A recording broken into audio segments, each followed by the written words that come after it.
जीतू प्रभु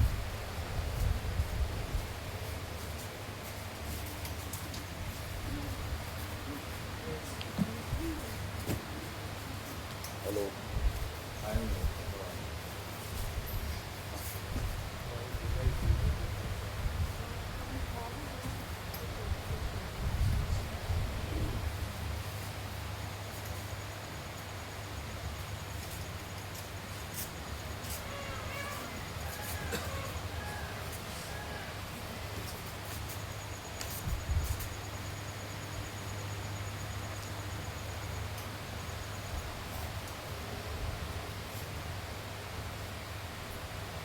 हम पूछी दिए कौन इम्पोर्टेंट है हमने आपसे पूछी दिए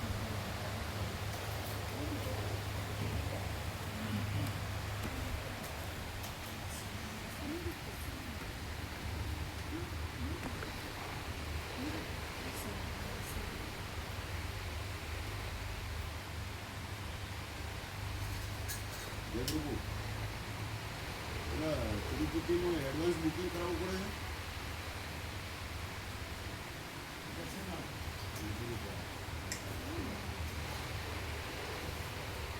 હમણાં ગયા એટલે ગયા હતા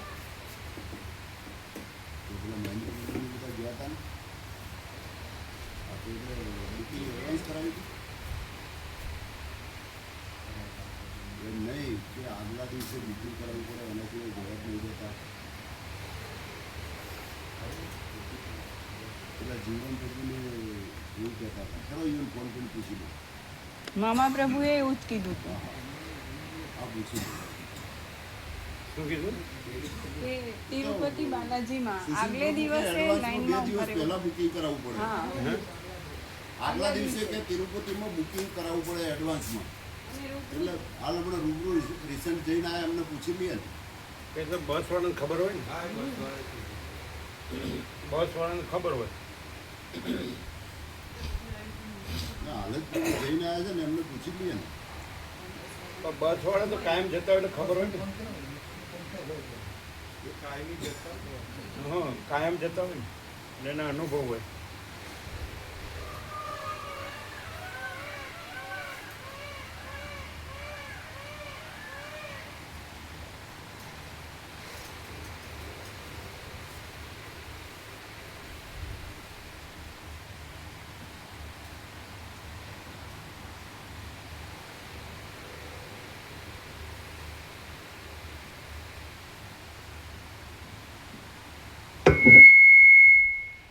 ઓમ ઓમ બરાબર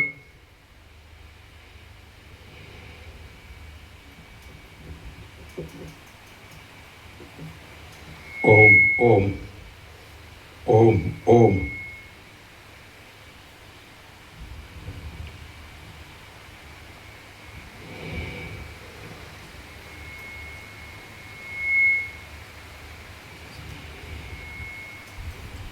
परम चिदाकाश परम ज्योति अखंड ज्योति महाचिदाकाश स्वयं प्रकाश संपूर्ण प्रकाश पूर्ण ब्रह्म अनंत तेजघन अनंत चिदघन परमाकाश केवल अनंत शुद्ध तेजघन परमाकाश अखिलात्मा पूर्ण ब्रह्म परमात्मा परम चिदाकाश परम ज्योति अखंड ज्योति अनंत पूर्ण परम चिदाकाश परम शांति स्वयं सिद्ध स्वयं प्रकाश स्वयं पूर्ण स्वस्वरूप यही सब कुछ है, इसके सिवा कुछ नहीं है। शून्यवास अनंत कोटि महाकल्पों है ही नहीं। महाचिदाकाश स्वयं प्रकाश, संपूर्ण प्रकाश, महाचिदाकाश ज्योति, अनंत, अखंड, अभेद, महाचिदाकाश ज्योति, महातत्व, महासामान्य, महाचिदाकाश स्वसंवेद्य, सहज निर्विकल्प, महाचिदाकाश परम कैवल्य, परम शांति, परम चिदाकाश, अनंत, पूर्ण, निरपेक्ष सत्य, अनंत, संपूर्ण, अपरिघी, निर्भ्रांत, निरपेक्ष। वशिष्ठ राम उत्पत्ति प्रकरण राउंड 40मो राउंड।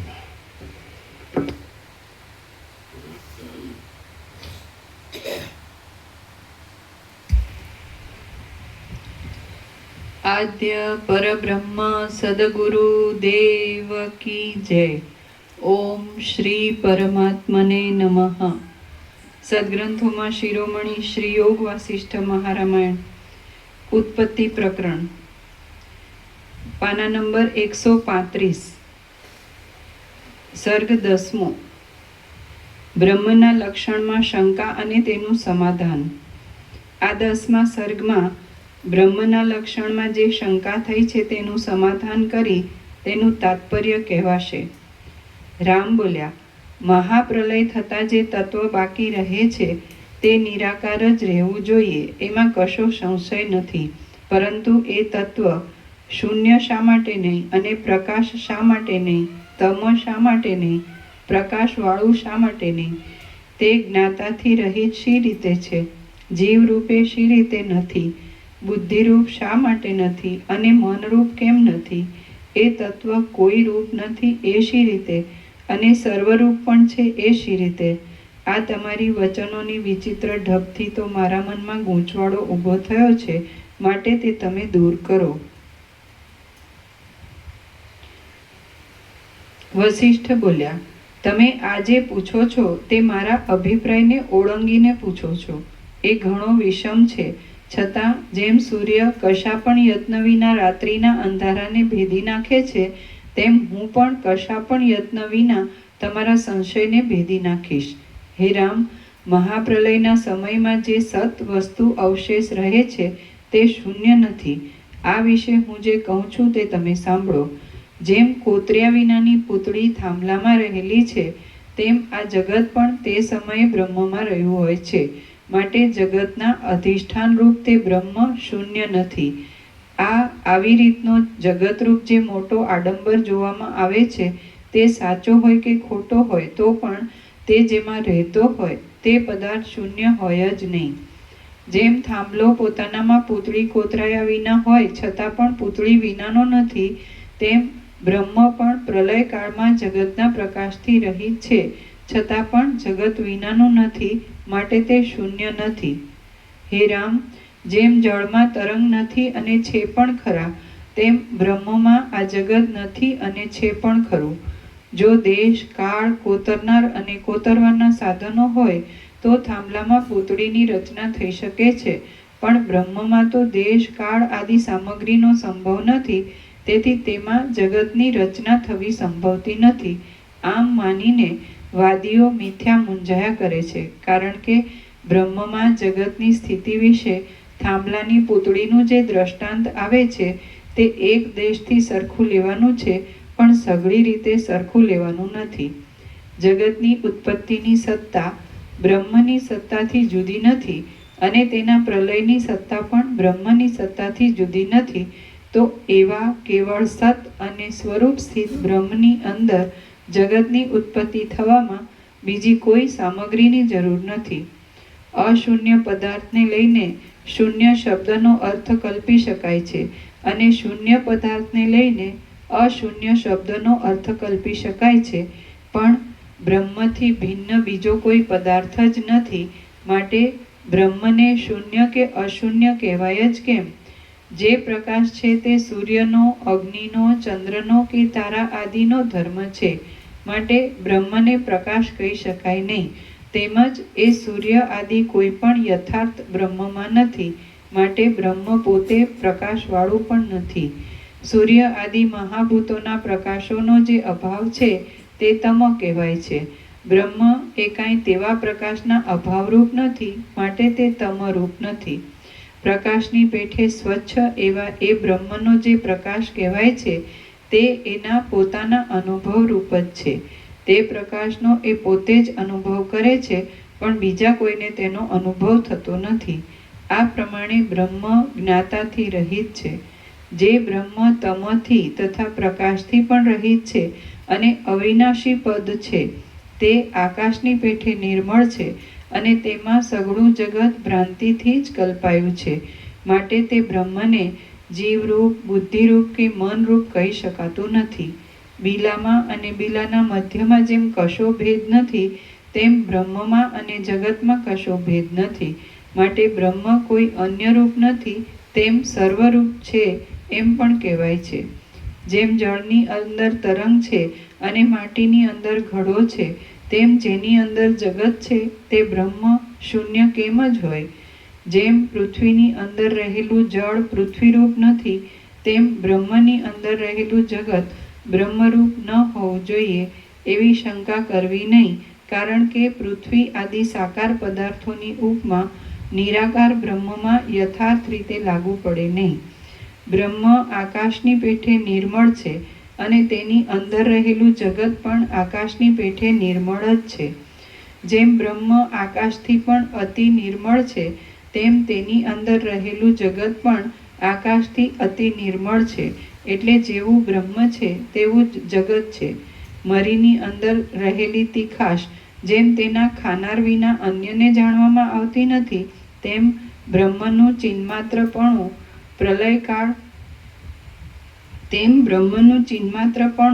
પ્રલયકાળમાં જીવ નહીં હોવાથી જાણવામાં આવતું નથી. આ પ્રમાણે બ્રહ્મ જે ચિદ્રૂપ છે તે પ્રલયકાળમાં જીવના અભાવને લીધે ચિદ્રૂપે ભાસતું નથી. એ સમયમાં જેમ જીવનું જીવપણું નિવૃત્ત થાય છે, તેમ જગતનું જગતપણું નિવૃત્ત થાય છે. જીવ અને જગત અને બ્રહ્મરૂપ જ જીવ અને જગત બંને બ્રહ્મરૂપ જ થઈ જાય છે, ત્યારે સઘળા બહારના દેખાવો અને મનની અંદરના દેખાવો પણ બ્રહ્મરૂપ થઈ જાય છે અને બીજું કશું રહેતું નથી. પ્રલયમાં તથા સમાધિના કાળમાં સંપૂર્ણ જગત સુષુપ્ત રૂપ થઈ જાય છે અને જ્ઞાન કાળમાં તુર્ય રૂપ થઈ જાય છે. સમાધિના કાળમાં જગત સુષુપ્ત થઈ જાય છે, તેથી સઘળા સંસ્કારોના ડાબલારૂપ યોગી સંસાર રહિત થઈને બ્રહ્મરૂપ રહે છે. જ્ઞાન કાળમાં સઘળા સંસ્કારોના ડાબલારૂપ જ્ઞાની વ્યવહારવાળો છતાં પણ સંસ્કાર રહિત બ્રહ્મરૂપે રહે છે. જેમ આકારવાળા નિશ્ચળ જળમાં મોટા મોજા જળરૂપે રહેલા છે, તેમ આકાર વગરના પરબ્રહ્મમાં બ્રહ્મરૂપે જગત રહેલું છે. જેમ આકારવાળા નિશ્ચળ જળમાં મોટા મોજા જળરૂપે રહેલા છે, તેમ આકાર વગરના બ્રહ્મમાં પરબ્રહ્મમાં બ્રહ્મરૂપે જગત રહેલું છે. સંપૂર્ણ બ્રહ્મમાંથી જે જગત તથા જીવ પ્રસરેલ છે તે બ્રહ્મરૂપે જ પ્રસરેલ છે, માટે જગત તથા જીવ પૂર્ણ જ છે અને નિરાકાર જ છે. બ્રહ્મમાંથી જગતનું સ્ફુરણ માનવામાં આવ્યું, એટલે તેના દ્રષ્ટારૂપે જીવનું સ્ફુરણ પણ માનવામાં આવ્યું છે. જગત પૂર્ણમાંથી પૂર્ણ રૂપે જ પ્રસરેલું છે અને પૂર્ણ રૂપે જ રહેલું છે, માટે જગત ઉત્પન્ન જ થયું નથી, અને જો ઉત્પન્ન થયું હોય તો પણ બ્રહ્મરૂપ જ છે. પ્રલયમાં જીવને દ્રષ્ટાપણું નહીં રહેવાથી જગતમાં દ્રશ્યપણું પણ રહેતું નથી, એટલે પછી જગતમાં જગતપણું શું રહ્યું? મરીનો સ્વાદ લેનારો ન રહે ત્યારે મરીમાં તીખાશ રહે છે એમ કેમ જ કહેવાય?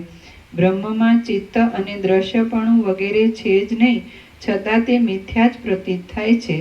બ્રહ્મમાં કોઈ ઉપાધિ છે જ નહીં, તો પછી તે ઉપાધિમાં બ્રહ્મનું જીવરૂપે પ્રતિબિંબિત થવું પણ કેમ કહેવાય? બ્રહ્મ પરમાણુના પણ કારણરૂપ છે, સૂક્ષ્મ કરતાં પણ અત્યંત સૂક્ષ્મ છે, શુદ્ધ છે, પર છે અને આકાશના ગર્ભ કરતાં પણ અત્યંત શાંત છે. તે દેશ કાળ આદિના વિભાગથી રહિત છે, તેથી તે અત્યંત વિસ્તીર્ણ છે. તે આદિ તથા અંતથી રહિત છે, પ્રકાશ માત્ર છે અને પ્રકાશ્ય પદાર્થોથી રહિત છે. બ્રહ્મમાં દ્રશ્ય થયું નથી, ત્યારે ચિત્તમાં પ્રતિબિંબિત થયેલો કહેવાતો અને નિરંતર વાસનામય કહેવાતો દ્રષ્ટા જીવ તો ક્યાંથી જ થયો હોય?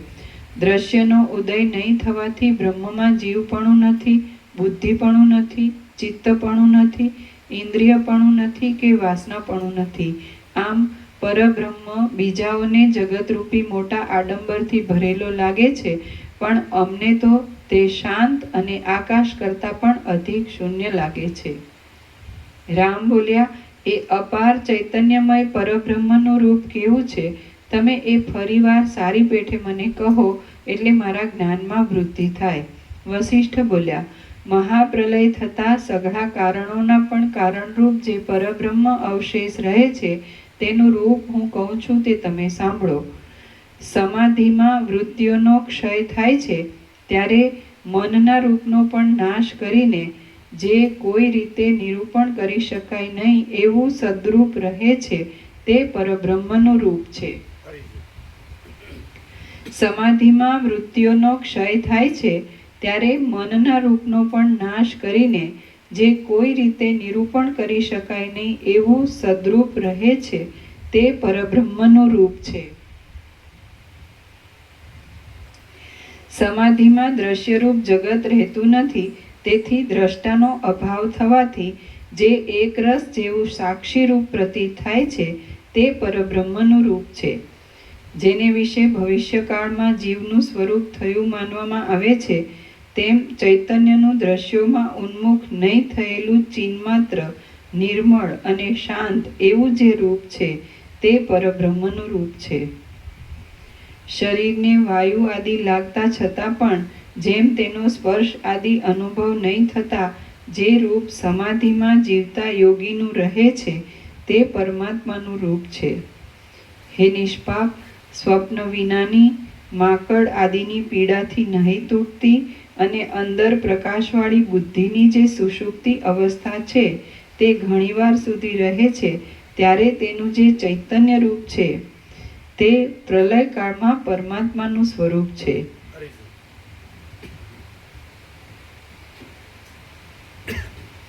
હે નિષ્પાપ, સ્વપ્ન વિનાની, માકડ આદિની પીડાથી નહીં તૂટતી અને અંદર પ્રકાશવાળી બુદ્ધિની જે સુષુપ્તિ અવસ્થા છે, તે ઘણીવાર સુધી રહે છે, ત્યારે તેનું જે ચૈતન્ય રૂપ છે, તે પ્રલયકાળમાં પરમાત્માનું સ્વરૂપ છે. ત્રિપુટીથી રહિત એ ચિદ્રૂપ પરમાત્માનું જે રૂપ છે, તે આકાશના અવકાશ જેવું છે, શિલાના એક રસપણા જેવું છે અને પવનના પૂર્ણપણા જેવું છે. ત્રિપુટીથી રહિત એ ચિદ્રૂપ પરમાત્માનું જે રૂપ છે, તે આકાશના અવકાશ જેવું છે, શિલાના એકરસપણા જેવું છે અને પવનના પૂર્ણપણા જેવું છે. જીવતા છતાં દ્રશ્યનો અને મનનો ત્યાગ કરી દેતા સ્વરૂપની જે પર અને શાંત સ્થિતિ રહે છે, તે પરમાત્માનું સ્વરૂપ છે. જીવતા છતાં દ્રશ્યનો અને મનનો ત્યાગ કરી દેતા સ્વરૂપની જે પર અને શાંત સ્થિતિ રહે છે, તે પરમાત્માનું સ્વરૂપ છે. જીવતા છતાં દ્રશ્યનો અને મનનો ત્યાગ કરી દેતા સ્વરૂપની જે પર અને શાંત સ્થિતિ રહે છે, તે પરમાત્માનું સ્વરૂપ છે. આનંદમય કોષની અંદર, સૂર્યની અંદર, આકાશની અંદર અને વૃત્તિઓની અંદર જે એક પ્રકાશ સ્ફુરે છે, તે પરમાત્માનું સ્વરૂપ છે. આનંદમય કોષની અંદર, સૂર્યની અંદર, આકાશની અંદર અને વૃત્તિઓની અંદર જે એક પ્રકાશ સ્ફુરે છે, તે પરમાત્માનું સ્વરૂપ છે. બુદ્ધિની વૃત્તિના, પદાર્થોના સ્ફુરણના પદાર્થોના તથા અજ્ઞાનના સાક્ષીરૂપ અને આદિ અંત વગરનું જે જ્ઞાન છે તે પરમાત્માનું સ્વરૂપ છે. બુદ્ધિની વૃત્તિના, પદાર્થોના સ્ફુરણના, પદાર્થોના તથા અજ્ઞાનના સાક્ષીરૂપ અને આદિ અંત વગરનું જે જ્ઞાન છે તે પરમાત્માનું સ્વરૂપ છે. આ જગત કદી ઉત્પન્ન થયું જ નથી,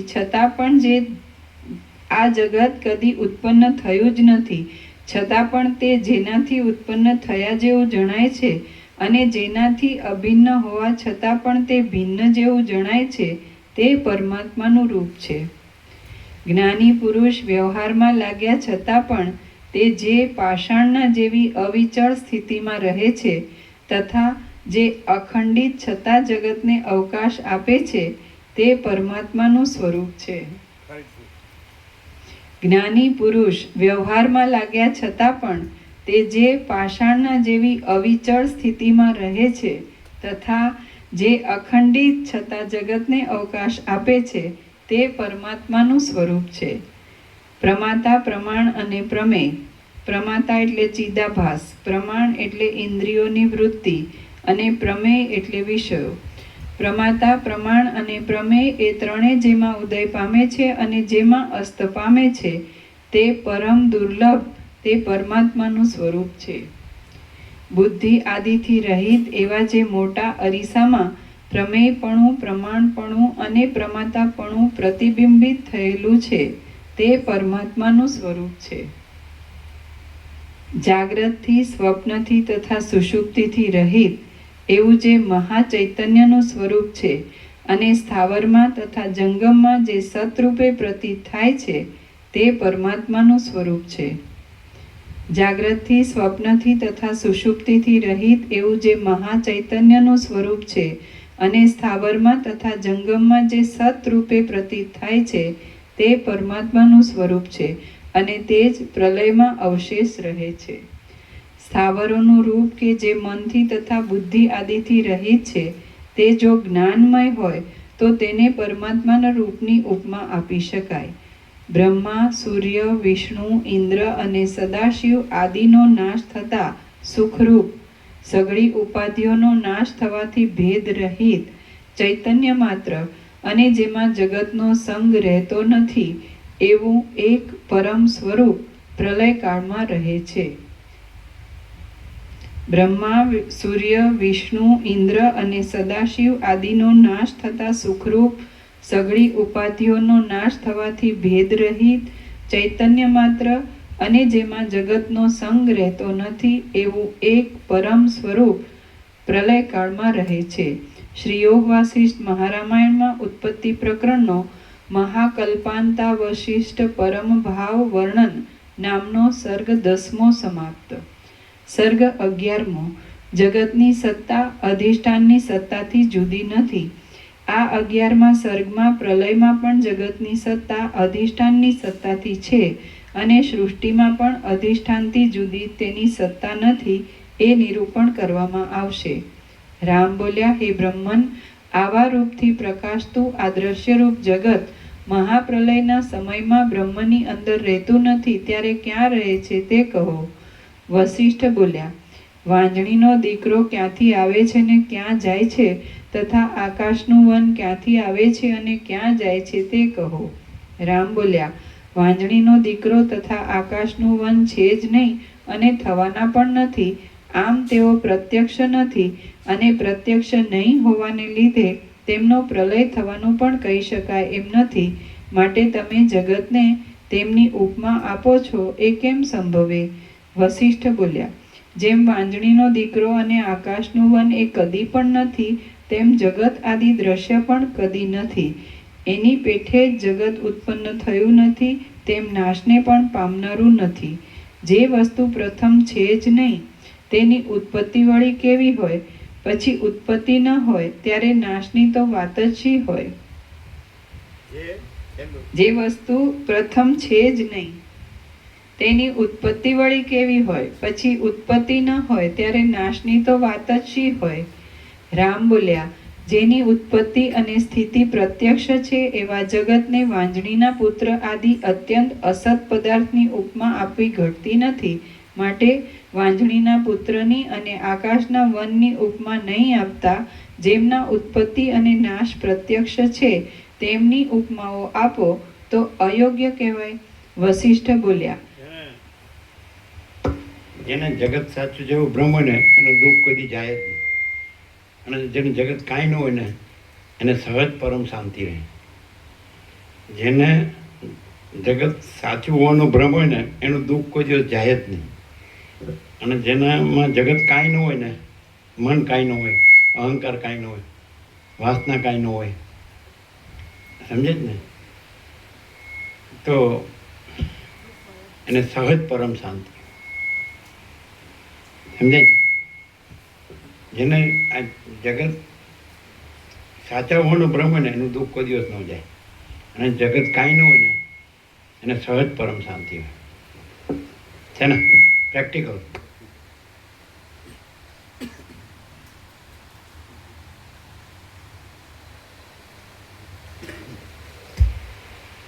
વશિષ્ઠ બોલ્યા, જેને ઉપમા આપવાની હોય તેને તેનાથી ભિન્ન પદાર્થની ઉપમા આપવી જોઈએ. વાંજણીના પુત્રની અને આકાશના વનની કલ્પના તો જગતથી ભિન્ન નથી, પણ જગતની અંદર જ આવી જાય છે. માટે જગતને તેની ઉપમા આપવી યોગ્ય જ છે. આથી મેં અત્યંત અસત પદાર્થની ઉપમા આપી છે. જગત પણ અત્યંત અસત પદાર્થ જ છે.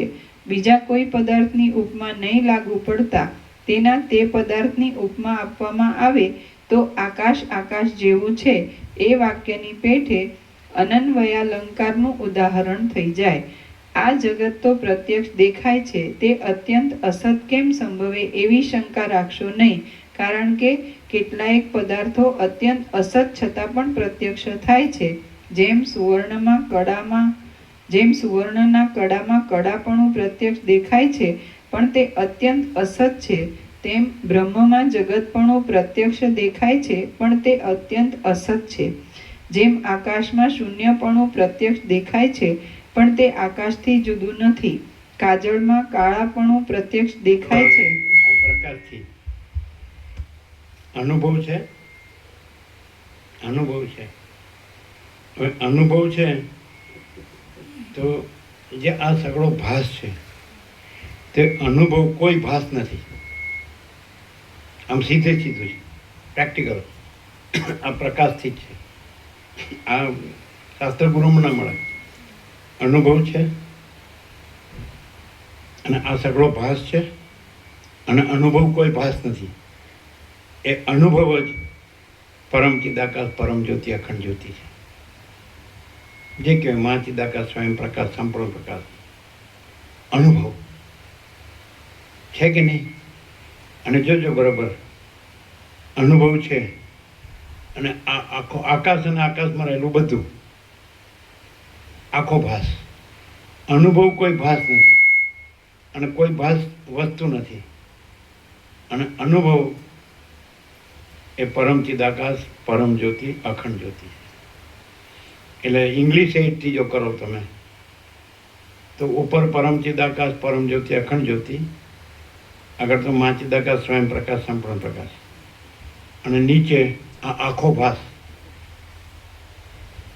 આકાશ અને એમાં રહેલો બધો. સમજે? આકાશ સૌથી મોટો ભાસ છે એટલે બાકીનો બધો એમાં આવી ગયો. સૌથી મોટો ભાસ આકાશ. તો હવે સેન્ટ્રલ જે જોઈનિંગ પોઈન્ટ છે અંગ્રેજી એકનું, ત્યાં અનુભવ લખો. સમજાય છે?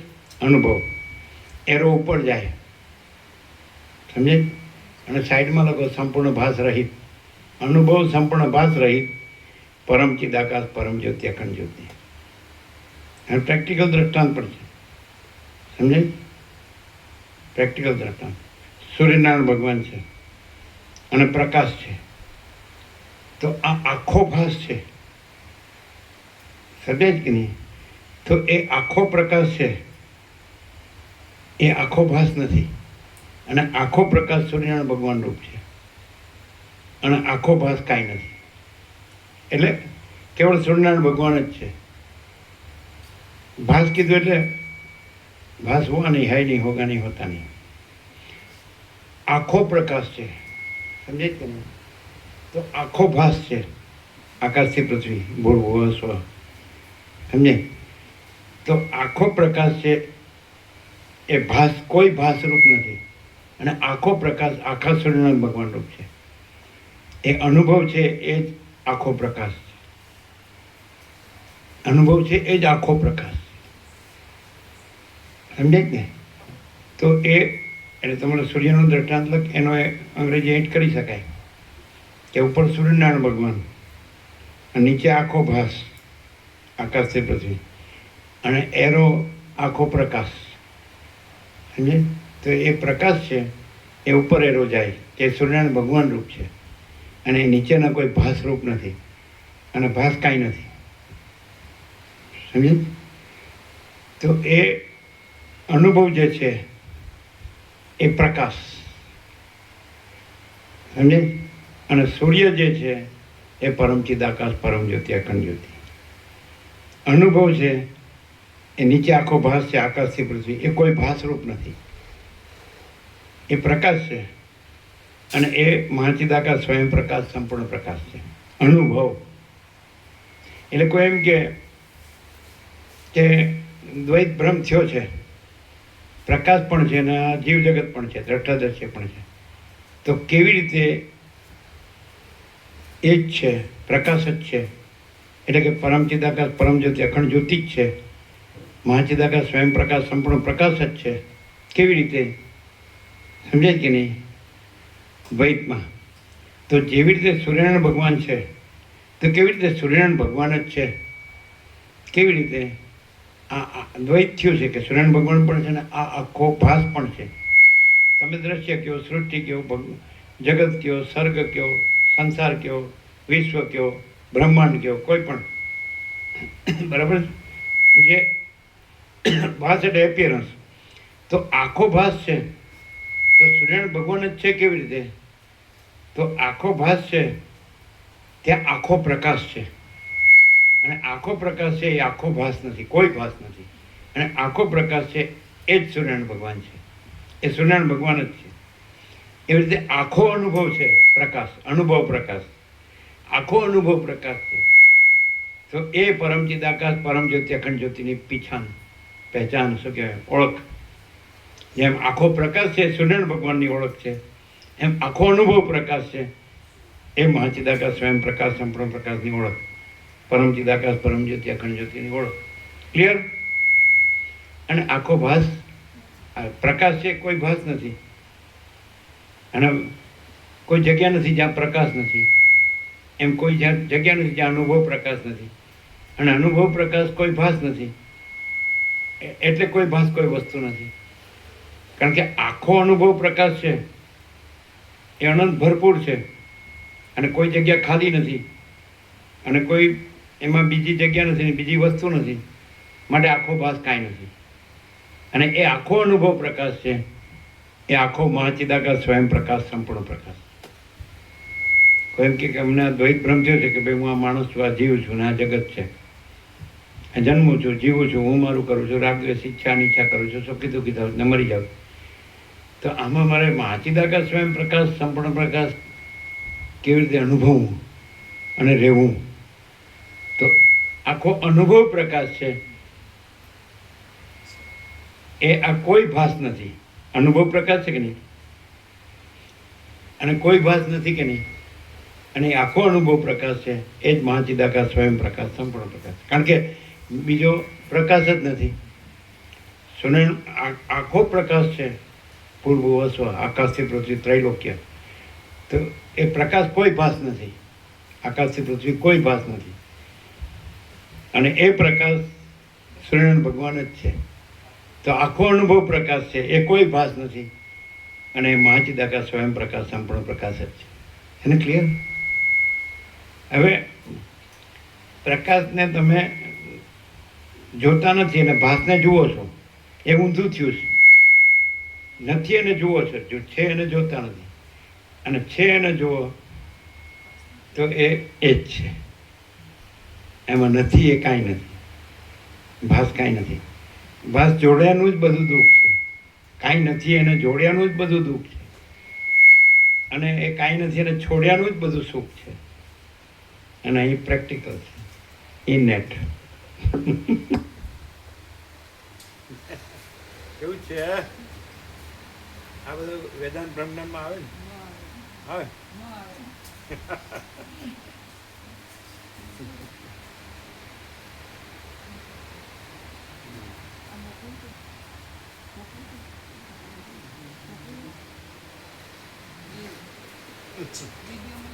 બોલો કેટી બ્રો કેવું બોલો ચોખ્ખું હે ચોખ્ખું આખો પ્રકાશ છે. અનુભવ પ્રકાશ અનુભવ. ચાલો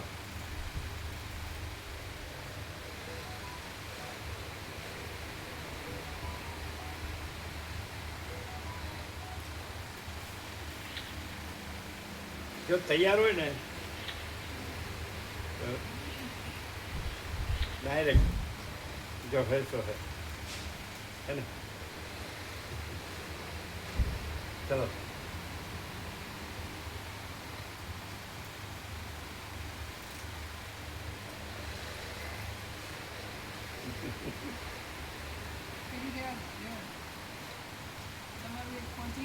નથી એ ભાસ જોવે ને એટલે પાર જ ન આવે સમજાય નથી એ ભાસ જોવે એટલે પાર જ ના આવે, અને નથી એ ભાસ ન જોવે એટલે અપાર છે જ પ્રકાશ, અપાર પ્રકાશ, અપાર આનંદ, અપાર શાંતિ. નથી એ ભાસ જોવે ને એટલે પાર જ ન આવે, અને નથી એ ભાસ ન જોવે એટલે અપાર પ્રકાશ, અપાર આનંદ, અપાર શાંતિ છે ને.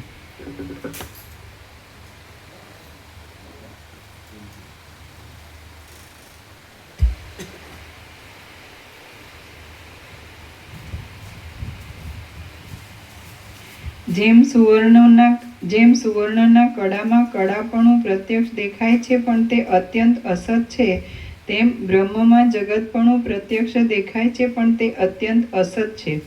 જેમ આકાશમાં શૂન્યપણું પ્રત્યક્ષ દેખાય છે પણ તે આકાશથી જુદું નથી, કાજળમાં કાળાપણું પ્રત્યક્ષ દેખાય છે પણ તે કાજળથી જુદું નથી, હિમમાં શીતપણું પ્રત્યક્ષ જણાય છે પણ તે હિમથી જુદું નથી, અને ચંદ્રમાં શીતળપણું પ્રત્યક્ષ જણાય છે પણ તે ચંદ્રથી જુદું નથી, તેમ બ્રહ્મમાં જગતપણું પ્રત્યક્ષ દેખાય છે પણ તે બ્રહ્મથી જુદું નથી.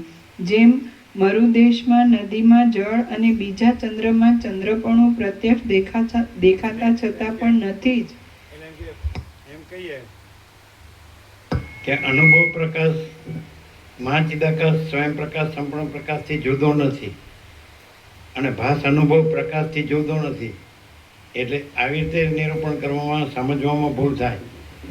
પ્રકાશથી કેવું થાય, ભાસ જુદો નથી એટલે ભાસ છે જ નહીં, અને અનુભવ પ્રકાશ જુદો નથી એટલે મહાચિદાકાશ સ્વયં પ્રકાશ સંપૂર્ણ પ્રકાશ જ છે. પ્રકાશથી જ આ જાણી શકાય. નહીં તો એમ થાય કે જગત બ્રહ્મથી જુદું નથી માટે જગત બ્રહ્મ છે, આવું વેદાંત બ્રહ્મ પોકળ થઈ જાય. પણ જુદું નથી એટલે અખંડ બ્રહ્મ સૂર્ય જ પ્રકાશે છે, અને એમાં જગત ભાસ એવી કોઈ વસ્તુ જ નથી. એમ ભાસ છે જ નહીં. એમ કે ભાસ અનુભવ પ્રકાશથી જુદો નથી, અનુભવ પ્રકાશ મહાચિદાકાશ સ્વયં પ્રકાશ સંપૂર્ણ પ્રકાશથી જુદો નથી માટે ભાસ મહાચિદાકાશ સ્વયં પ્રકાશ સંપૂર્ણ પ્રકાશ છે એમ નહીં. જગત જુદું નથી એટલે જુદું બીજું નથી, એટલે છે જ નહીં, અને બ્રહ્મ જ છે, સગુણું બ્રહ્મ છે, સ્વયં બ્રહ્મ છે, કેવળ બ્રહ્મ છે. એટલે બ્રહ્મ શબ્દ ચિદાકાશ પરમાત્મા વચક છે, અને શબ્દ નથી, અને અનંત ચૈતન્ય પ્રકાશ, અનંત ચૈતન્ય શાંતિ જ છે એને.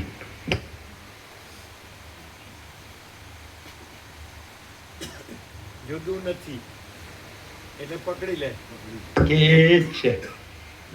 એટલે ભાસ જુદો નથી એટલે ભાસ બ્રહ્મ છે, ભાસ છે જ નહીં, અને બ્રહ્મ જ બ્રહ્મ છે.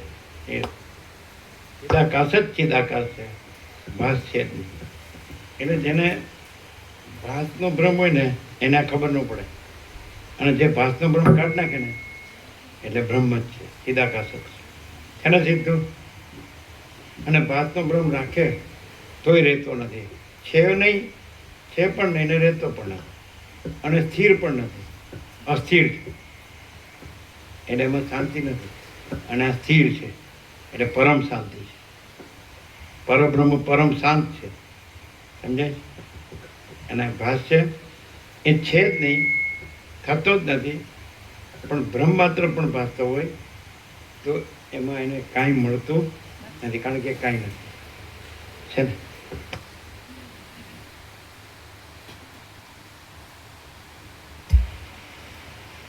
જેમ મરુદેશમાં નદીમાં જળ અને બીજા ચંદ્રમાં ચંદ્રપણું પ્રત્યક્ષ દેખાતા છતાં પણ નથી જ, તેમ બ્રહ્મમાં જગતપણું પ્રત્યક્ષ દેખાતા છતાં પણ નથી જ. આ પ્રમાણે જે પ્રથમ થયું જ નથી તે વર્તમાન કાળમાં પણ હોતું નથી, ત્યારે તેનો નાશ થવાની વાત જ કેમ બને? જો કે બ્રહ્મ જગતનું કારણ કહેવાય છે, તો પણ જેમ તડકો છાયાનું કારણ હોય એ અસંભવિત છે, તેમ ચૈતન્યરૂપ બ્રહ્મ જળરૂપ પૃથ્વી આદિનું કારણ હોય છે એ અસંભવિત છે. માટે જગત મુદ્દલ થયું જ નથી એમ સમજવું. તો પણ જેમ તડકો છાયાનું કારણ હોય એ અસંભવિત છે, તેમ ચૈતન્યરૂપ બ્રહ્મ જળરૂપ પૃથ્વી આદિનું કારણ હોય છે એ અસંભવિત છે. માટે જગત મુદ્દલ થયું જ નથી એમ સમજવું. એટલે પ્રકાશ કોઈ દિવસ અંધકારનું કારણ ન હોય, એટલે ચિદાકાશ કોઈ દિવસ ચિદાભાસનું કારણ ન હોય. એટલે ચિદાભાસ થયો જ નથી, અંધકાર થયો જ નથી. સૂર્યનારાયણ ભગવાનમાં રાત્રિનો અંધકાર છે જ નહીં, કોઈ ભાસ છે જ નહીં સૂર્યનારાયણ ભગવાન. એમ ચિદાકાશમાં કોઈ ભાસ છે જ નહીં, કોઈ ભાસ થયો જ નથી, અને ચિદાકાશ જ છે.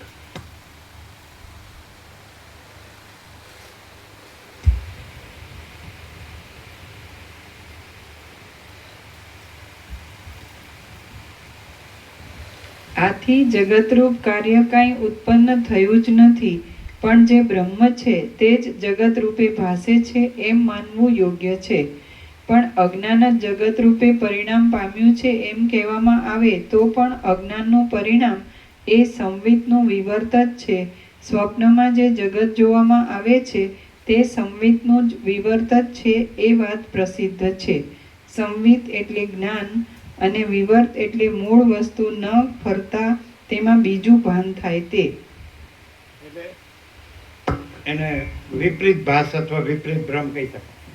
કાંઈ નથી એવો વિપરીત ભાસ. વિપરીત એટલા માટે કે સ્વરૂપમાં જે નથી, પ્રકાશમાં જે નથી, અને એવો પ્રકાશમાં કાંઈ ન હોય એવો વિપરીત ભાસ અથવા વિપરીત ભ્રમ, એ વિવર્ત. એટલે એ જ અર્થ એક્ઝેક્ટ થાય ને. વિપરીત ભાસ, કાંઈ નથી એવો વિપરીત ભાસ. કાંઈ, કારણ કે પ્રકાશમાં કાંઈ નથી, અનુભવ પ્રકાશમાં કાંઈ નથી, મહાચિદાકાશમાં કાંઈ નથી. समझे? महाचिदाकाश स्वयं प्रकाश अनुभव ज्ञान, स्वयं प्रकाश को शब्द ज्ञान की अपेक्षा नहीं है, ऐसा नहीं, समझे? महाचिदाकाश स्वयं प्रकाश अनुभव ज्ञान, स्वयं प्रकाश को शब्द ज्ञान की अपेक्षा नहीं है.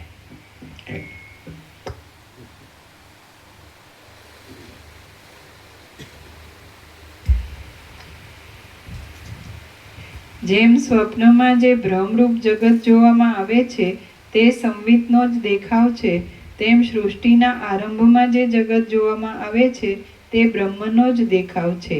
આ જે કાંઈ જગત જોવામાં આવે છે તે સર્વદા બ્રહ્મરૂપ જ છે.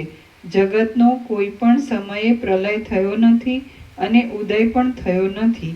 જેમ દ્રવપણું જળરૂપ જ છે, ચલન વાયુરૂપ જ છે અને દેખાવ પ્રકાશરૂપ જ છે, તેમ બ્રહ્માંડ પણ બ્રહ્મરૂપ જ છે. જેવી રીતે સ્વપ્નને જોનારા પુરુષનું જે જ્ઞાન છે તે જ સ્વપ્નના નગર જેવું દેખાય છે, તેવી જ રીતે પરમાત્મા જ પોતાના સ્વરૂપમાં જગતની પેઠે પ્રતીત થાય છે. જેવી રીતે સ્વપ્નને જોનારા પુરુષનું જે જ્ઞાન છે તે જ સ્વપ્નના નગર જેવું દેખાય છે, તેવી જ રીતે પરમાત્મા જ પોતાના સ્વરૂપમાં જગતની પેઠે પ્રતીત થાય છે. રામ બોલ્યા, હે બ્રહ્મન, આ દ્રશ્યરૂપી ઝેર સ્વપ્નના અનુભવની પેઠે અસત હોય તો તે અત્યંત દ્રઢ રીતે કેમ પ્રતીત થાય છે? સ્વપ્નનો પદાર્થ તો અત્યંત દ્રઢ પ્રતીત થતો નથી. જ્યાં સુધી દ્રશ્યની સ્થિતિ હશે ત્યાં સુધી સ્વપ્ન જોનારો માણસ છે એ સ્વપ્ન જોવે તો એને સ્વપ્ન દેખાય, અને સ્વપ્ન ન જોવે તો ન દેખાય. પરમાત્મા પોતામાં જગત ભાસ જોવે તો જગત ભાસ દેખાય, અને ન જોવે તો ન દેખાય. પરમાત્મા જ છે, જગત ભાસ નથી. અને સ્વપ્ન જોનારો જે છે એનું જ્ઞાન છે એ જ્ઞાન જ છે, અને સ્વપ્ન નથી. જ્ઞાન સ્વપ્ન જુએ તો સ્વપ્ન ભાસે, પણ એ ભાસ જ છે, કાંઈ છે નહીં, કાંઈ છે નહીં. અને ભાસ ન જુએ તો જ્ઞાન તો પોતે છે કેવળ, એનું કેવળપણું છે. સમજ્યા? એટલે પરમાત્મા છે જ એનું કેવળપણું છે, અને એ જગત ભાસે તો જગત ભાસે, પણ પછી ન ભાસે તો ન ભાસે. સમજે? સ્વપ્ન ભાસે તો ભાસે, ન ભાસે તો ન ભાસે. સમજે? પણ જે માણસનું જ્ઞાન છે એ કાંઈ સ્વપ્ન નથી, એ જ્ઞાન જ છે. એમ પરમાત્મા છે, એનો જે જગત ભાસ છે એ પરમાત્મા છે, જગત ભાસ નથી. એની ભાસ નથી. ચિદાકાશ છે અને ભાસ નથી, કોઈ ભાસ નથી. એટલે એનું કેવળપણું.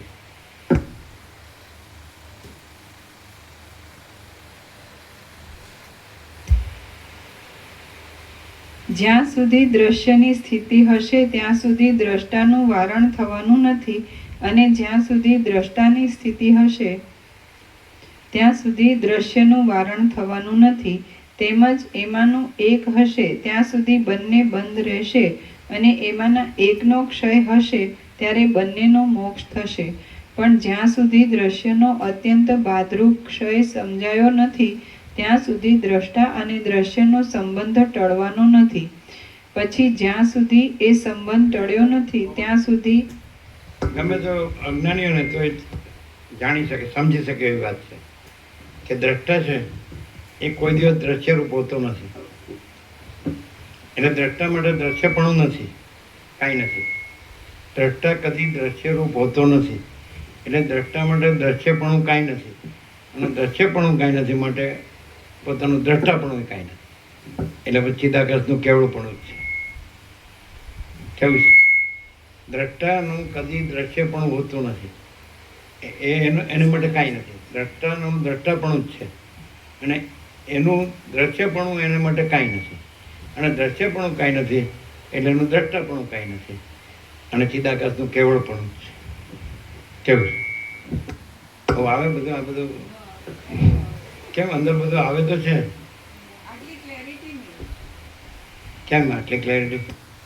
આમાં અત્યાર સુધી ક્યાંય પણ અમે સાંભળ્યું હોય તો દ્રષ્ટાનું દ્રશ્ય એટલે જોઈ લે એટલે દ્રષ્ટાપણું અખંડ રાખે કે દ્રષ્ટા સ્વયં છે, પણ દ્રશ્ય નથી એટલે દ્રષ્ટાપણું નથી. એવી ક્લેરિટી ક્યાંય નહીં.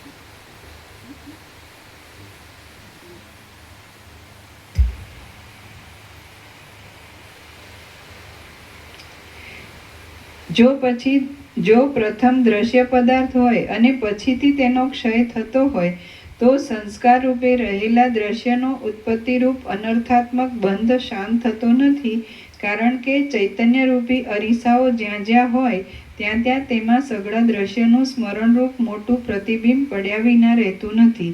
જો દ્રશ્ય ઉત્પન્ન જ થયું ન હોય અને અસ્તિત્વ વિનાનું જ હોય તો દ્રષ્ટા દ્રશ્યથી મુક્ત થઈ શકે છે. હે શ્રેષ્ઠ આત્મજ્ઞાની, એટલા માટે મારા મનમાં મુક્તિના અસંભવની જે શંકા છે તેને તમે યુક્તિઓથી દૂર કરો. હું જ્યાં સુધી દ્રશ્યના અત્યંત અસંભવને બરાબર સમજું નહીં ત્યાં સુધી તમે મને વિસ્તારથી કહ્યા કરો. વશિષ્ઠ બોલ્યા, હે રામ, જગત દ્રઢ રીતે પ્રતીત થાય છે છતાં તે મિથ્યા જ પ્રતીત થાય છે. એ વિષય હું લાંબી આખ્યાયિકાઓથી કહું છું તે તમે સાંભળો. જેમ પાણીના ધરામાં ધૂળ નીચે બેસી જાય છે તેમ જ્યાં સુધી તમારા હૃદયમાં દ્રશ્યનો અત્યંત અસંભવ બેસી જશે નહીં ત્યાં સુધી હું પૂર્વના મહાત્માઓની કથાઓના વાક્યથી તમને એ સમજાવ્યા કરીશ. તમે જ્યારે ભ્રાંતિરૂપ જગતની સૃષ્ટિના અત્યંત અભાવને બરાબર રીતે સમજશો ત્યારે તમે તત્વમાં વિશ્રાંતિ પામીને વ્યવહાર કર્યા કરશો. જેમ બાણો મોટા પર્વતને વિંધી શકતા નથી તેમ તમે જ્યારે જગતના અત્યંત અભાવને સમજશો ત્યારે સ્થૂળ તથા સૂક્ષ્મ વિષયોના પ્રયોજનની, અપ્રયોજનની, લેવાની અને મૂકવાની ચપળ વૃત્તિઓ તમને વિંધી શકશે નહીં. એ આત્મા એક અને અદ્વિતીય જ છે, તેમાં બીજી કોઈ કલ્પના છે જ નહીં. તે છતાં એ આત્મામાં જે રીતે જગત ઉત્પન્ન થયું છે તે રીતે હું તમને કહી સંભળાવીશ. હે રામ, આ સઘળા બ્રહ્માંડો એ આત્માથી જ પ્રકટ થયા છે. એ આત્મા જ સમષ્ટિ વ્યષ્ટિરૂપ થઈને બહારના પદાર્થોરૂપ તથા માનસિક પદાર્થોરૂપ થાય છે. તે પોતે જ જગત રૂપે ઉત્પન્ન થાય છે અને તે પોતે જ પ્રલય રૂપે લય પામે છે. શ્રી યોગ વાસિષ્ઠ મહારામાયણમાં ઉત્પત્તિ પ્રકરણનો પરમાર્થ વર્ણન નામનો સર્ગ 11મો સમાપ્ત. સર્ગ 12મો અધ્યારોપ અને અપવાદ. આ 12મા સર્ગમાં અપવાદથી જગતનો અત્યંત અસંભવ કહેવા માટે પ્રથમ તેને ઘટતો સૃષ્ટિનો અધ્યારોપ કહેવામાં આવશે. વસિષ્ઠ બોલ્યા, એ શાંત અને અત્યંત પવિત્ર પરમ પદમાંથી આ જગત જે પ્રકારે ઉત્પન્ન થયું છે તે પ્રકારે તમે ઉત્તમ બુદ્ધિથી સાંભળો. જેમ પ્રત્યેક પુરુષનું પોતાનું શાંત સ્વરૂપ જ સ્વપ્નની પેઠે વિવર્ત પામે છે, તેમ સઘળા જીવોને એકઠું શાંત સ્વરૂપ જ સૃષ્ટિની પેઠે વિવર્ત પામે છે. એ સર્વ સ્વરૂપ પરબ્રહ્મનો જગત રૂપે વિવર્ત થવામાં જે ક્રમ છે તે તમે સાંભળો. આ સઘળું જગત સર્વદા સ્વાભાવિક રીતે અનંત પ્રકાશરૂપ એ ચૈતન્ય મણિની સત્તા રૂપ જ છે. તે પોતાના સ્વરૂપમાં જ કંઈક દ્રશ્યપણાને પામે છે. અહંકારના અધ્યાસ વગરનું અને આકાશ કરતાં પણ સૂક્ષ્મતાવાળું એ શુદ્ધ તત્વ ભવિષ્યમાં થનારા નામ રૂપોના અનુસંધાનોથી પ્રથમ કંઈક કલ્પનાવાળું થાય છે. શાસ્ત્રો એ કલ્પનાને ઈક્ષણ કહે છે. તે ઈક્ષણવાળી એ પરમ સત્તા ઈક્ષણરૂપ વૃત્તિમાં પ્રકટ થયેલા ચૈતન્યને લીધે વાણીના વ્યવહારની કંઈક યોગ્યતા મેળવે છે અને તેથી તે ઈશ્વર એવું યોગ્ય નામ ધારણ કરે છે. પછી ઘણા કાળની ભાવનાથી ઈક્ષણ વૃત્તિ દ્રઢ થાય છે, એટલે એ જ સત્તા સૂક્ષ્મ પ્રપંચપણાને પકડે છે અને પોતાના પરબ્રહ્મપણાને વિસ્મરણથી છોડી દે છે. ત્યારે તે સત્તા ભવિષ્યમાં જીવ અને હિરણ્યગર્ભ આદિ નામોવાળી થાય છે. આમ જે બ્રહ્મ સત્તા છે તે જ એવી રીતની ભાવનાઓને લીધે સંસારની સ્થિતિમાં તત્પર થાય છે. એ સત્તાનો સ્વભાવ જ આવો છે. આથી જેમ રજ્જુમાં સર્પભાવ ઉત્પન્ન થાય છે તેમ તે સત્તામાં જીવ તથા હિરણ્યગર્ભ આદિ ભાવ ઉત્પન્ન થાય છે. હવે એ સત્તામાં જીવ ભાવ ઉત્પન્ન થાય છે એટલે પછી તરત જ શૂન્યરૂપ આકાશપણું ઉદય પામે છે. એ આકાશ શબ્દ આદિ તન્માત્રાઓના બીજ રૂપ છે અને ભવિષ્યના નામોને પ્રકાશ આપનાર છે. તે પછી કાળની સત્તાની સાથે અહંકારનો ઉદય થાય છે અને તે ભવિષ્યમાં થવાની જગતની સ્થિતિના મુખ્ય બીજરૂપ છે. આ પ્રમાણે પરબ્રહ્મથી જ જરા પણ વિકાર પામ્યા વિના આ મિથ્યા જગતરૂપી ઝાડ ઉદય પામે છે અને સ્ફુરવાને લીધે તે જાણે જુદી સત્તાવાળી હોય એમ દેખાય છે. અહમતાના ઉદયને અનુસરીને ભાસનારું એ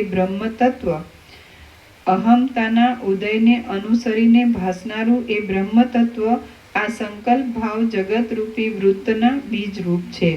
આ અહંકારનો ઉદય થાય છે તે પછી અહંકારના એક દેશ જેવો અને ચલન શક્તિવાળો વાયુ ઉદય પામે છે. અહંકારવાળી એ જ બ્રહ્મ સત્તા આકાશની તન્માત્રા રૂપ શબ્દની ભાવનાને લીધે આકાશ કરતાં કંઈક ઘાટી થાય છે અને શબ્દ રૂપે પ્રતીત થાય છે. એ શબ્દ સઘળા ભવિષ્ય પદાર્થોનો વાચક થાય છે. શબ્દના સમૂહરૂપ વૃક્ષના બીજરૂપ છે. વેદ રૂપે પ્રકાશ પામે છે અને પદો, વાક્યો તથા પ્રમાણો એ નામોથી ઓળખાય છે. એ પ્રમાણે વેદરૂપપણાને પામેલા બ્રહ્મતત્વમાંથી સઘળું જગત ઉત્પન્ન થાય છે. જે જે શબ્દોનો ઉદય થાય તે શબ્દોના વાચ્ય પદાર્થો રૂપે પણ એ જ તત્વ પ્રતીત થાય છે. એક જાતના વાયુરૂપ પ્રાણને ધારણ કરવાથી એ બ્રહ્મ સત્તા જીવ કહેવાય છે. અનેક રૂપોવાળા જુદા જુદા દેહોની ભવિષ્યની પ્રાપ્તિથી તે જીવના વ્યષ્ટિભાવ અનેક નામે થાય છે. ભવિષ્યના 14 બ્રહ્માંડોમાં રહેવાથી 14 પ્રકારવાળા અને પ્રાણવાયુ સાથે સંબંધ ધરાવનારા એ જીવો ચૈતન્યમાંથી બ્રહ્માંડોમાંના ખાડાઓમાં પ્રસરે છે. જેમાં પ્રથમ નામ કે ગતિ કાંઈ પણ હોતું નથી, તે જ ચૈતન્ય તુરત સ્ફુરણ પામીને ક્ષણ માત્રમાં ભાવનાને લીધે સ્પર્શરૂપ થાય છે. સ્પર્શોના ઓઘરૂપી વૃક્ષના બીજરૂપ એ જ ચૈતન્ય આવહ અને પ્રવહ આદિ પવનોરૂપ થાય છે અને તે પવનોરૂપ થયેલા ચૈતન્યમાંથી સર્વ પ્રાણીઓની ક્રિયારૂપ ગતિ ફેલાય છે. એ જ ચૈતન્યમાં પ્રકાશની ભાવનાને લીધે પ્રકાશનો તેજનો અનુભવ થાય છે અને તે તેજમાં અનેક ભવિષ્ય રૂપોના સમષ્ટિભૂત રૂપનો અનુભવ થાય છે. રૂપમાંથી સૂર્ય અને અગ્નિ આદિ વ્યષ્ટિ રૂપો ઉત્પન્ન થાય છે. તે રૂપ જ અનેક રૂપોના ઓઘરૂપી વૃક્ષનું બીજ છે. એટલે તેમાંથી જુદા જુદા વ્યષ્ટિ રૂપોના ભેદથી સંસાર ફેલાય છે. એ જ ચૈતન્ય હું જળના રસના સમુદાય રૂપ છું એવી ભાવનાને લીધે રસરૂપ થઈ જાય છે. સાકાર પદાર્થોનો જીભથી સ્વાદ લેતા જે પ્રતીતિ થાય છે તે રસ તન્માત્રા કહેવાય છે. જળોના ભવિષ્યના વિલાસોરૂપ એ રસ વ્યષ્ટિ રસોરૂપી વૃક્ષના બીજરૂપ છે. એટલે તેમાંથી પરસ્પર સ્વાદોની વૃદ્ધિ થતાં સંસાર વિસ્તાર પામે છે. એ જ ચૈતન્ય હું પૃથ્વી છું એવા સંકલ્પરૂપ થાય છે ત્યારે તે પૃથ્વીના ભવિષ્યના ભેદોને યોગ્ય થાય છે અને સંકલ્પોને લીધે જ પોતામાં ગંધપણાને દેખે છે. આવી ભૂગોળપણાને લીધે એ જ મનુષ્ય આદિ આકૃતિઓનું બીજ છે. સર્વના આધારરૂપ એ પૃથ્વીરૂપ ચૈતન્યમાંથી સંસાર ફેલાય છે. તે ભૂતોના અહંભાવને પામેલું ચૈતન્ય જ ભાવના કરે છે. તેથી એ શબ્દ આદિ તન્માત્રાઓ પરસ્પર એકઠી થાય છે અને જેમ જળમાં પરપોટા થાય છે તેમ ચૈતન્યમાં અનેક બ્રહ્માંડો રૂપે પોતાની મેળે જ ઉત્પન્ન થાય છે. જ્યાં સુધી સર્વનો નાશ થઈ જાય નહીં ત્યાં સુધી તે જુદા જુદા પદાર્થો ચોખ્ખા પડીને દેખાય જ નહીં એવી રીતે એ એકઠા થઈ ગયેલા છે. એ પદાર્થો બ્રહ્મમાં બ્રહ્મની સત્તાથી જ રહ્યા છે.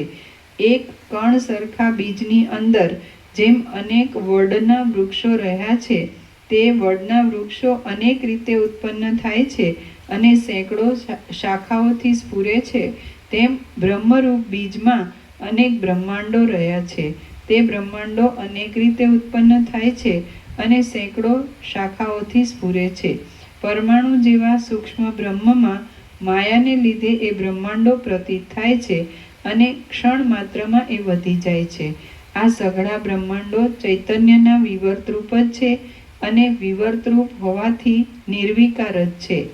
નિર્વિકાર ચૈતન્યમાં જ વિવર્તરૂપ હોવાને લીધે એ સઘળાઓને વધતા વાર લાગતી નથી અને ક્ષણ માત્રમાં જ તે વધી જાય છે.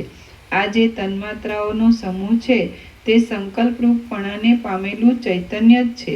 એ ચૈતન્ય પોતે નિરાકાર છે છતાં તે પોતાની જ્ઞાન શક્તિથી પોતાનામાં જગતને ત્રસરેણો સમાન દેખે છે. જગતનું બીજ 5 તન્માત્રાઓ છે. તે તન્માત્રાઓનું બીજ પરમાત્માની સાથે સાક્ષાત સંબંધ ધરાવનારી માયાશક્તિ છે અને એ માયાશક્તિનું બીજ પરમાત્મા જ છે એમ સર્વદા વિદ્વાનોનો અનુભવ છે. માટે જે જગત છે તે અજ અને આદિરૂપ બ્રહ્મ જ છે. જગત બ્રહ્મના વિવર્તરૂપ જ છે. સર્ગ 12મો સમાપ્ત. સર્ગ 13મો બ્રહ્મને જીવભાવની પ્રાપ્તિ. આ 13મા સર્ગમાં બ્રહ્મને જીવભાવ થયાનું અને દેહાદિકની પ્રાપ્તિ થયાનું વર્ણન આવશે.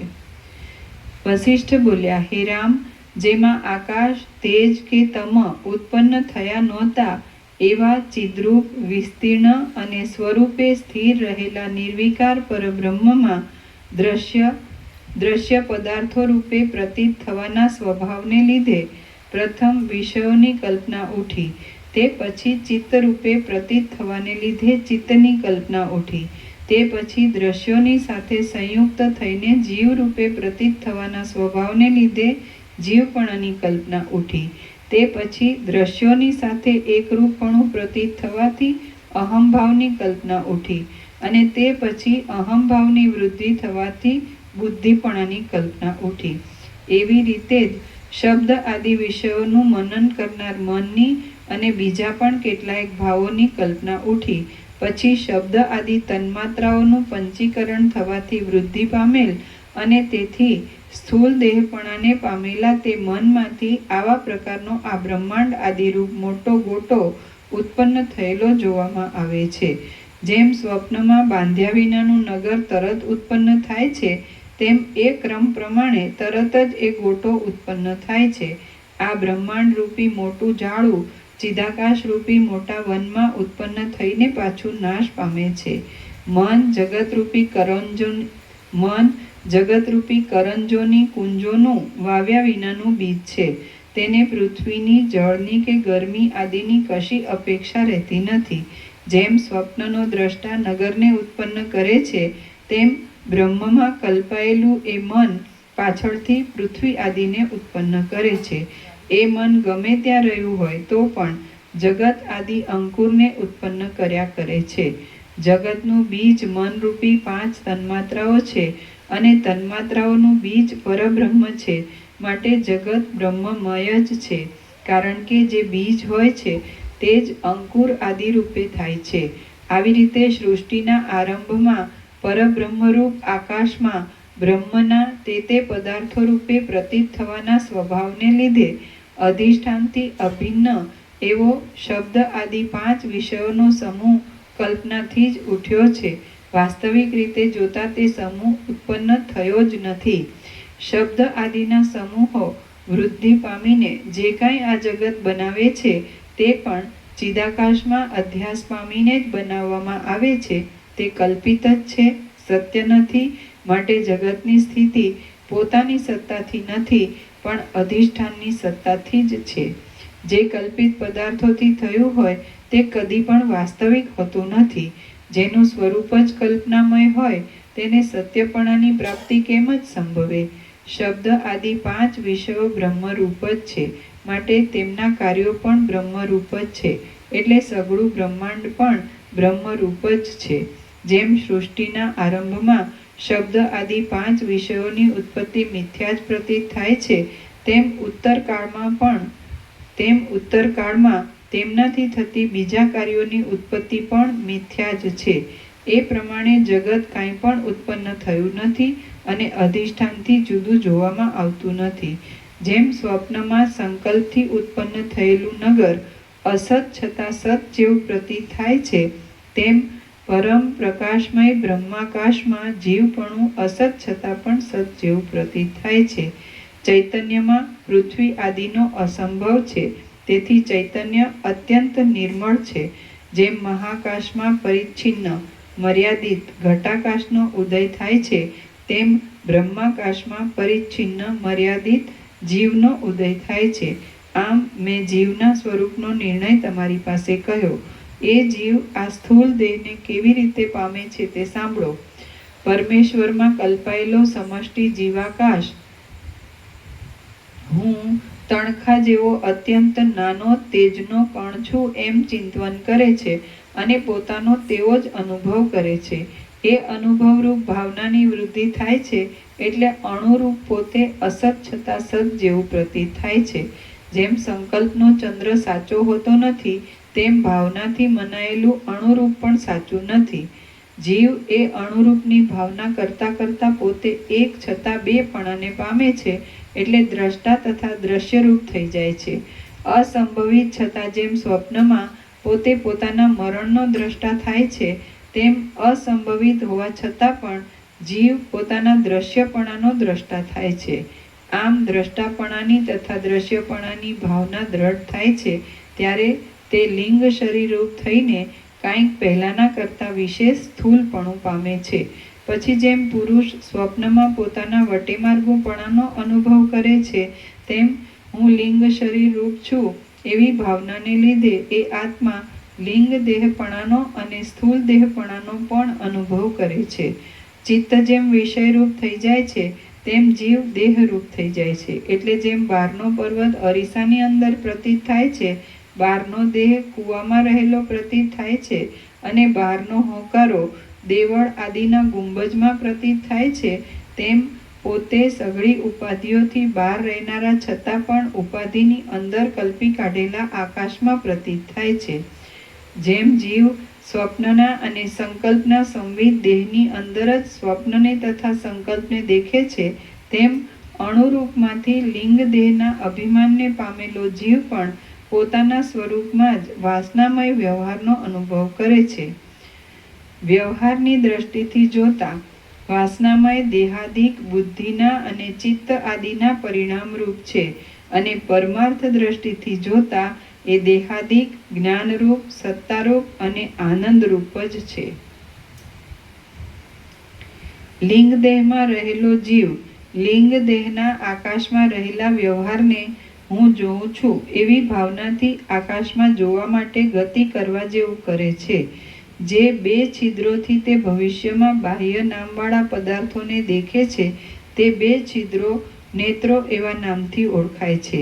જેનાથી તે પદાર્થોનો તે સ્પર્શ કરે છે, તે ત્વચા એવા નામથી ઓળખાય છે, અને જેનાથી તે સાંભળે છે, તે શ્રવણ એવા નામથી ઓળખાય છે. જેનાથી તે સૂંઘે છે, તેને પોતાનામાં ઘ્રાણ રૂપે તે દેખે છે, અને જેનાથી તે સ્વાદ લે છે, તેને પાછળથી રસના રૂપ થયેલું દેખે છે.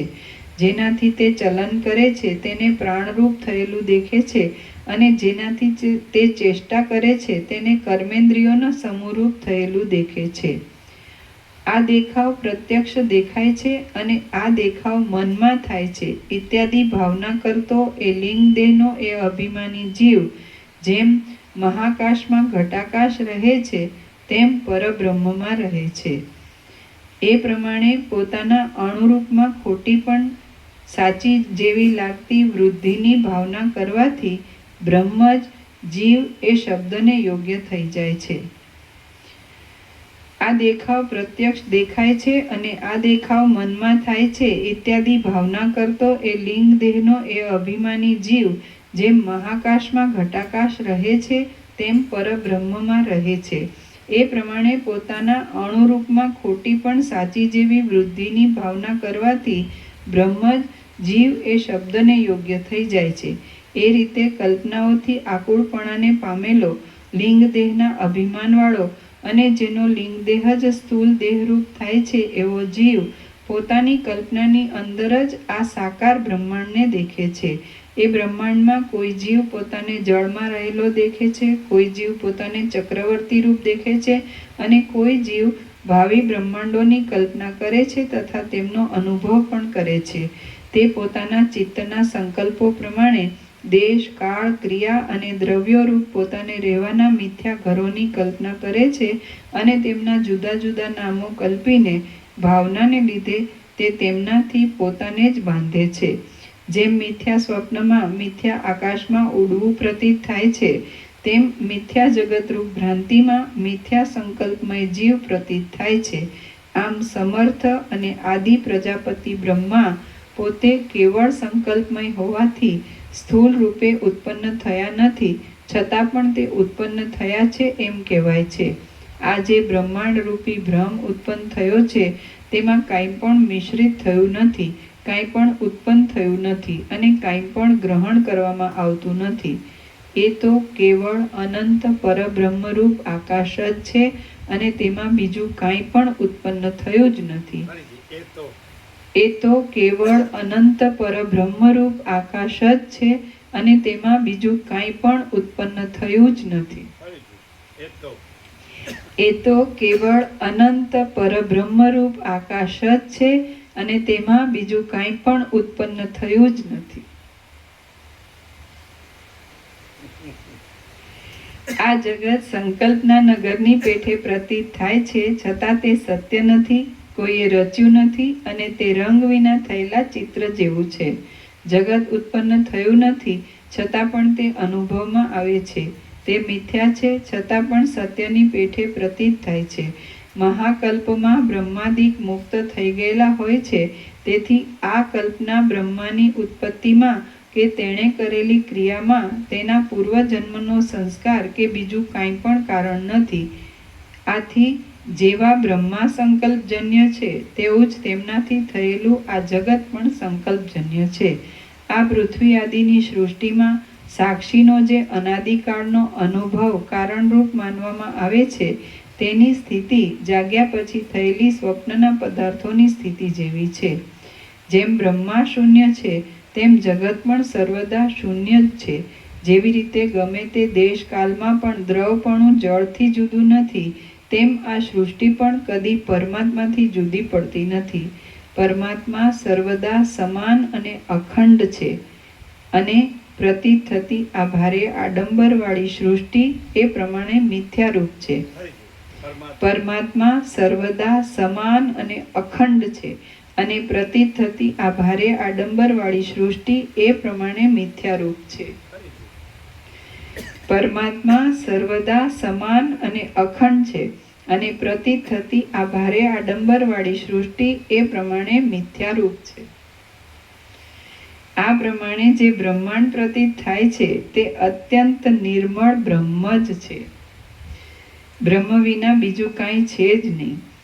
આ રીતે માત્ર કલ્પનાથી ઉઠેલું આ જગત શાંત થાય છે એટલે આધારથી, આધેયથી તથા દ્વૈતથી રહિત તથા દ્વૈતનો અભાવ હોવાને લીધે જેને એક પણ કહી શકાય નહીં એવું પરબ્રહ્મ અવશેષ રહે છે. જગતરૂપી ભ્રાંતિ થયેલી હોવા છતાં તેમાં બીજું કાંઈ પણ થયેલું નથી. સર્વથી રહિત અને સ્વચ્છ કેવળ ચિદાકાશ જ છે. સર્વથી રહિત અને સ્વચ્છ કેવળ ચિદાકાશ જ છે. સર્વથી રહિત અને સ્વચ્છ કેવળ ચિદાકાશ જ છે. એ ચિદાકાશમાં સંસારપણું કાંઈ થયું જ નથી. જે સ્વરૂપ છે તે જ છે. એ ચિદાકાશમાં સંસારપણું કાંઈ થયું જ નથી. જે સ્વરૂપ છે તે જ છે. ચિદાકાશમાં આધેય નથી, આધાર નથી, દ્રશ્ય નથી, દ્રષ્ટા નથી, બ્રહ્માંડ નથી, બ્રહ્મા નથી, કોઈ જાતની ખટપટ નથી, જગત નથી અને પૃથ્વી પણ નથી. જે છે તે સઘળું શાંત રૂપ પરબ્રહ્મ જ છે. જે છે તે ચિદાકાશમાં આધેય નથી, આધાર નથી, દ્રશ્ય નથી, દ્રષ્ટા નથી, બ્રહ્માંડ નથી, બ્રહ્મા નથી, કોઈ જાતની ખટપટ નથી, જગત નથી અને પૃથ્વી પણ નથી. જે છે તે સઘળું શાંત રૂપ પરબ્રહ્મ જ છે. ખટપટ, કોઈ જાતની ખટપટ નથી. નો ખટપટ બિઝનેસ.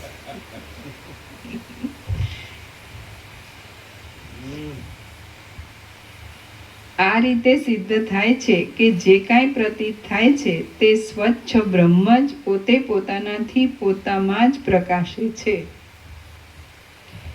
આ રીતે સિદ્ધ થાય છે કે જે કાંઈ પ્રતીત થાય છે તે સ્વચ્છ બ્રહ્મ જ પોતે પોતાનાથી પોતામાં જ પ્રકાશે છે.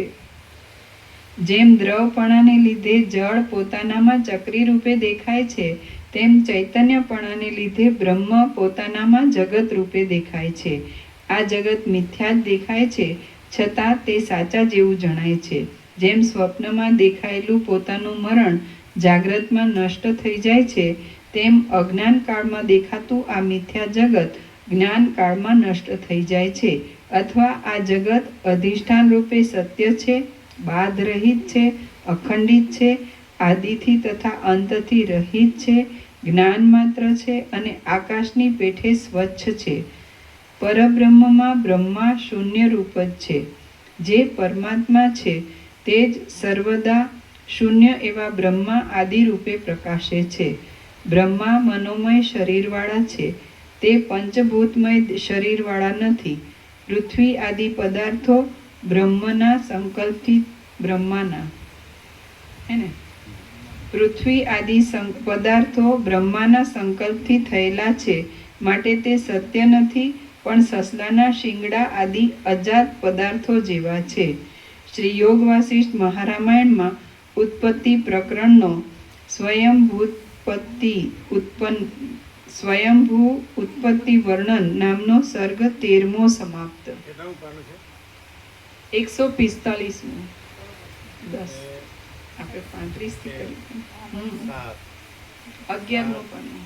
7 14 15 150 હોવું જોઈએ ને.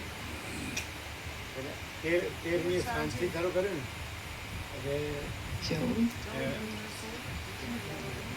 એટલે 26 સાડા 11. 40 ને 10 150 થવા જોઈએ. એટલે કેટલા થયા? 3 ઓછા ને પણ કેટલા થયા?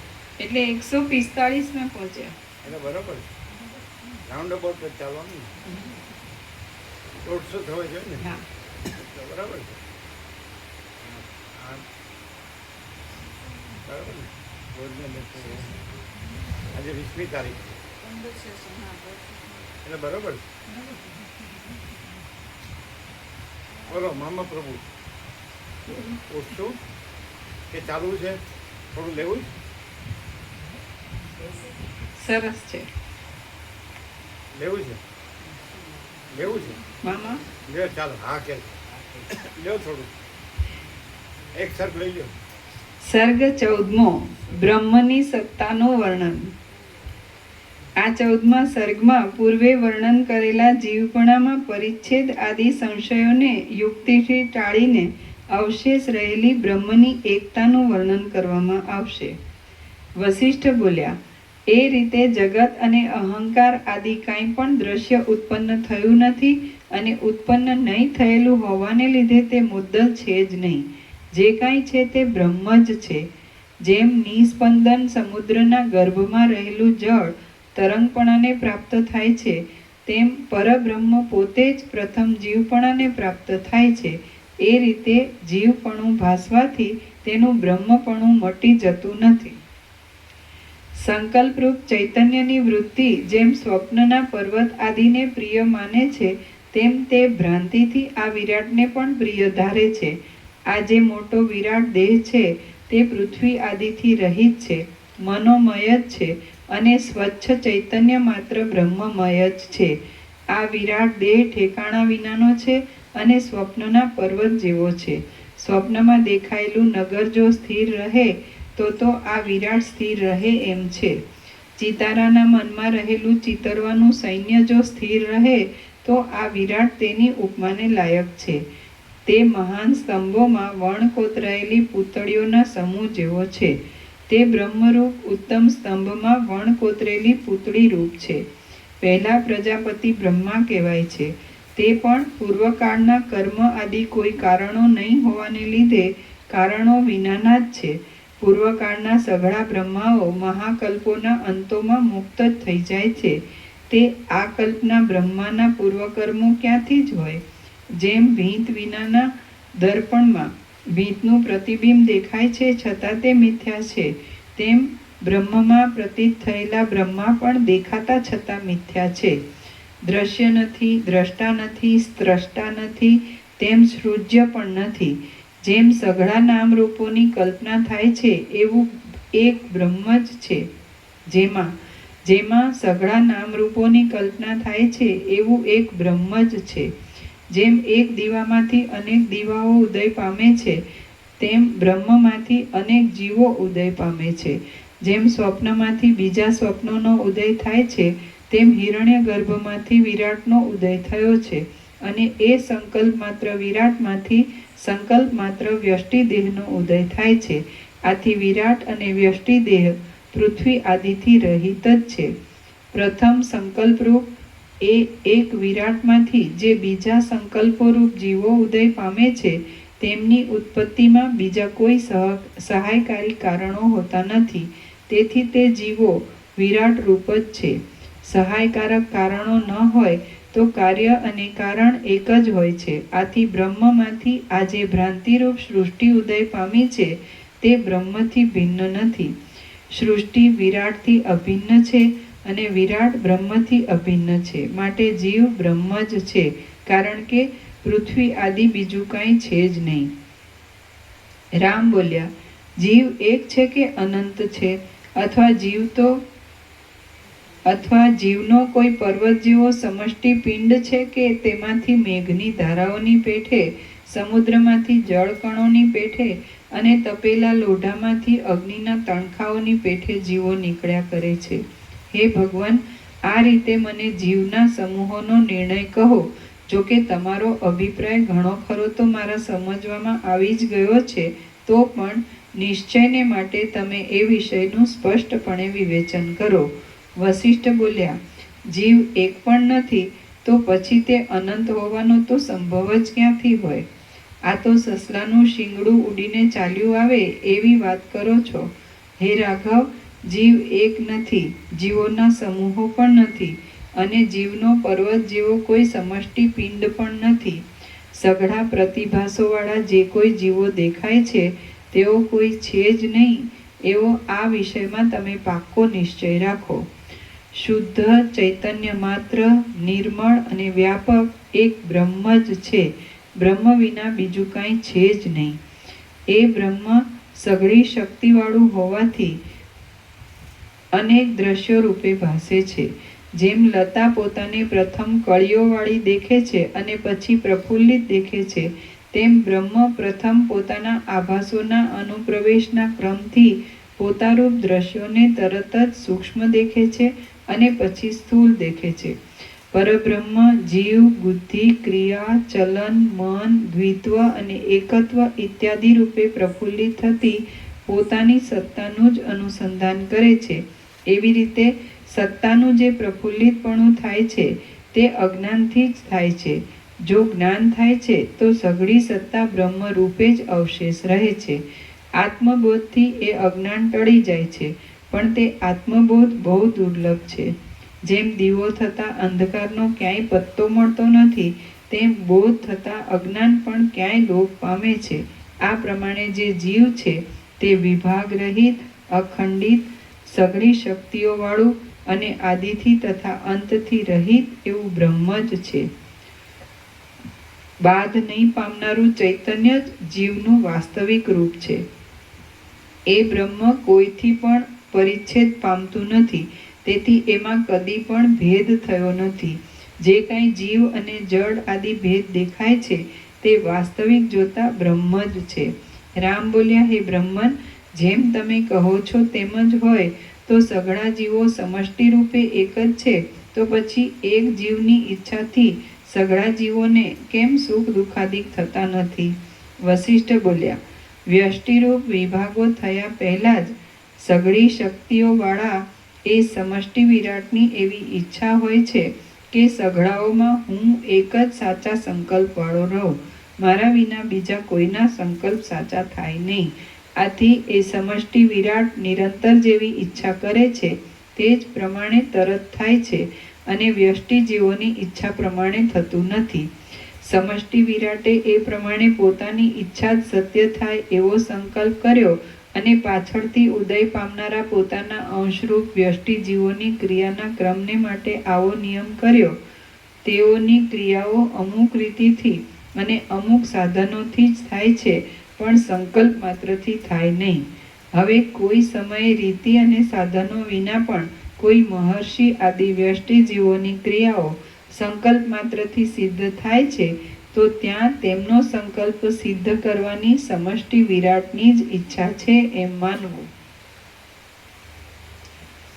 કોઈ પણ જીવની ક્રિયા તેમની શક્તિ પ્રમાણે જ ફલિત થાય છે, અને તે સમષ્ટિ વિરાટે સ્થાપેલા નિયમો વિના થતી નથી.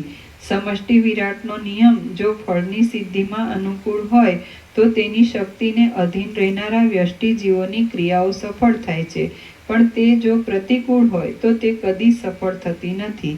આ પ્રમાણે જે બ્રહ્મ છે તે જ આદિ તથા અંત રહિત સમષ્ટિ વિરાટ છે. બ્રહ્મ જ સમષ્ટિ જીવરૂપ તથા વ્યષ્ટિ જીવરૂપે થયા છે, અને તેમ છતાં તે કોઈ રૂપે થયેલ નથી. દ્રશ્યના અનુસંધાનને લીધે તે જીવ થાય છે અને જન્મ મરણને પામે છે. જો એ અનુસંધાન છૂટી જાય છે તો તે જીવ પાછો પોતાના અખંડ બ્રહ્મ સ્વરૂપમાં જ રહે છે. વ્યષ્ટિ જીવો જો ઉપાસનાના માર્ગે ચાલે છે તો જેમ તાંબુ રસોથી તથા ઔષધોથી પાકીને અનુક્રમે સુવર્ણ થાય છે, તેમ તે સમષ્ટિ વિરાટને પામીને અનુક્રમે બ્રહ્મરૂપ થાય છે. જો તે જ્ઞાનના માર્ગે ચાલે છે તો જેમ તાંબુ પારસમણીનો સંયોગ થતાં તરત જ સુવર્ણ થાય છે, તેમ તરત જ એટલે અનુક્રમ વિના જ બ્રહ્મરૂપ થાય છે. આ સૂક્ષ્મ ચિદાકાશરૂપ બ્રહ્મમાં સમષ્ટિઓ કે વ્યષ્ટિઓ કાંઈ પણ નથી, તો પણ તેના ચમત્કારને લીધે તે જાણે હોય એમ પ્રતીત થાય છે. તેમની એ પ્રતીતિ અધિષ્ઠાનની સત્તાથી જ થાય છે. બ્રહ્મમાં પોતાની મેળે જ જે ચમત્કાર ઉઠે છે તે અહંભાવ કહેવાય છે અને તેના ભવિષ્યકાળમાં નામો તથા રૂપો કલ્પી લેવામાં આવે છે. બ્રહ્મને પોતાથી અભિન્ન અહંકારનું જે અનુસંધાન થાય છે તે જ આ મહાવિસ્તીર્ણ સંસાર રૂપે બ્રહ્મમાં સ્ફુરે છે અને તે બ્રહ્મમય હોવાને લીધે અનંત છે. બ્રહ્મમાં પ્રતીત થયેલા બ્રહ્મરૂપ દ્રશ્યને જો કે બ્રહ્મથી જુદું પાડવું અશક્ય છે, તો પણ પોતાની શક્તિને લીધે જ તે પરિણામ અને વિકાર આદિ શબ્દોના વ્યવહારમાં આવીને તે જુદા જેવું જણાય છે. ચૈતન્ય અને ચૈતન્યને અધીન પ્રકાશવાળો દ્રશ્ય વર્ગ સ્વાભાવિક રીતે જુદો કરી શકાય નહીં એવા સ્વભાવને પામે છે, ત્યારે તેનો જે અનુભવ થાય છે તે જ ભ્રાંતિથી જગત કહેવાય છે. આકાશ કરતાં પણ સૂક્ષ્મતાવાળી અને અત્યંત વિસ્તારવાળી ચૈતન્યની જે શક્તિ છે તે પ્રથમ સ્વાભાવિક રીતે જ અહંકારનું અનુસંધાન કરે છે. જ્યારે પોતાનામાં પોતાની મેળે પોતારૂપ જ એવા એ અહંકારનું ઝાંઝવાના પાણીની પેઠે સ્ફુરણ થાય છે, ત્યારે તે ચૈતન્ય વધી વધીને બ્રહ્માંડ રૂપે પરિણામ પામેલા સૂક્ષ્મ અહંકારને દેખે છે. ચમત્કાર કરનારું એ ચૈતન્ય પોતે જ પોતામાં જે અપૂર્વ ચમત્કાર કરે છે તેને જગત એ નામ આપવામાં આવે છે. હે રાઘવ, અહંકારની કલ્પના ચૈતન્યને અધીન છે અને જગતની કલ્પના અહંકારની કલ્પનાને અધીન છે. માટે અહંકાર અને જગત ચૈતન્ય રૂપ છે. એવા અખંડ ચૈતન્યમાં દ્વૈત અને અદ્વૈત ક્યાં રહ્યા? વાસના અને કર્મ આદિને જીવભાવના કારણરૂપ માનવામાં આવે છે. તેમનો ત્યાગ કરીને તમે તું અને હું એ ભાવનો પણ ત્યાગ કરો, એટલે પછી દ્રષ્ટા અને દ્રશ્યના મધ્યમાંથી કેવળ સત્તા જ અવશેષ રહેશે. પ્રથમથી જ સિદ્ધ એવી અધિષ્ઠાનની સત્તા જુદી જણાતી દ્રશ્યની સત્તાને ગળી જાય છે. એટલે વાદળા ટળી જતા ઉગતી આકાશની સત્તાની પેઠે એક જ સત્તા ઉદય પામે છે. એ સત્તામાં જગતની સત્તા કે અસત્તા કશું જાણવામાં આવતું નથી. મનની ચેષ્ટારૂપ સૂક્ષ્મ જગત પણ શૂન્ય છે અને ઇન્દ્રિય આદિના વિષયરૂપ આ સાકાર સ્થૂળ જગત પણ શૂન્ય છે. એ બંને ચૈતન્યના ચમત્કાર રૂપ છે, માટે ચૈતન્યથી ભિન્ન કાંઈ છે જ નહીં.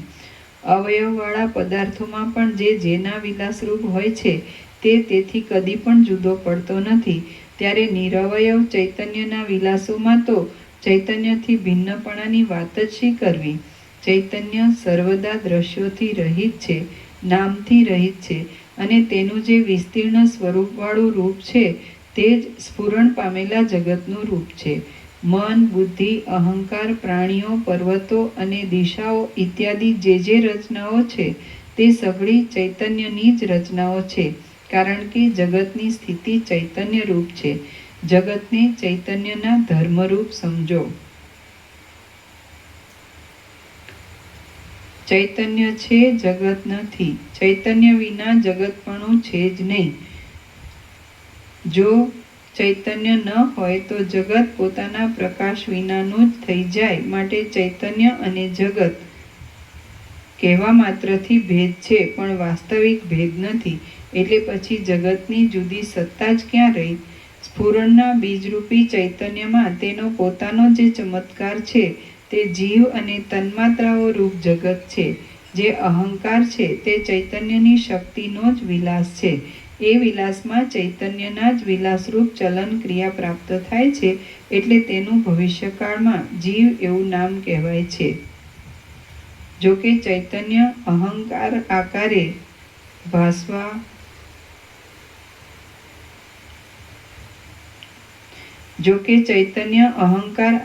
ભાસી પોતાના વિકારોથી પરિચ્છિન્ન વિભક્ત થઈ જીવ આદિ નામ ધારણ કરે છે, તો પણ એ વિકારો મિથ્યા હોવાને લીધે તે પરિચ્છિન્ન રૂપ છે જ નહીં. ચૈતન્ય રૂપ બ્રહ્મને અને ચૈતન્યના વિલાસરૂપ જીવને કશો ભેદ નથી. ચૈતન્યની શક્તિરૂપ હોવાને લીધે ચૈતન્ય કરેલા જેવો જણાતો ચૈતન્યનો જે વિલાસ છે તે જ જીવ કહેવાય છે. જીવ અને જીવોનું મન એ બંને ચૈતન્યના વિલાસરૂપ છે અને જે મન છે તે જ ઇન્દ્રિયો રૂપે થયેલું છે. માટે એક જ બ્રહ્મ અનેક રૂપે સત્તા પામેલું છે. ચૈતન્યના પ્રકાશની છટારૂપ આ જગત સઘળા ભેદોથી રહિત એવું ચૈતન્ય રૂપ જ છે. કાર્યો અને કારણો આદિ કંઈ પણ બ્રહ્મથી ભિન્ન નથી. આ ઉપરથી હંમેશા એવો નિશ્ચય રાખો કે હું છેદન પામવાને અશક્ય છું, બળાવાને અશક્ય છું, પલાળાવાને અશક્ય છું અને શોષાવાને અશક્ય છું, નિત્ય છું, વ્યાપક છું, અવિનાશી છું અને અચળ છું.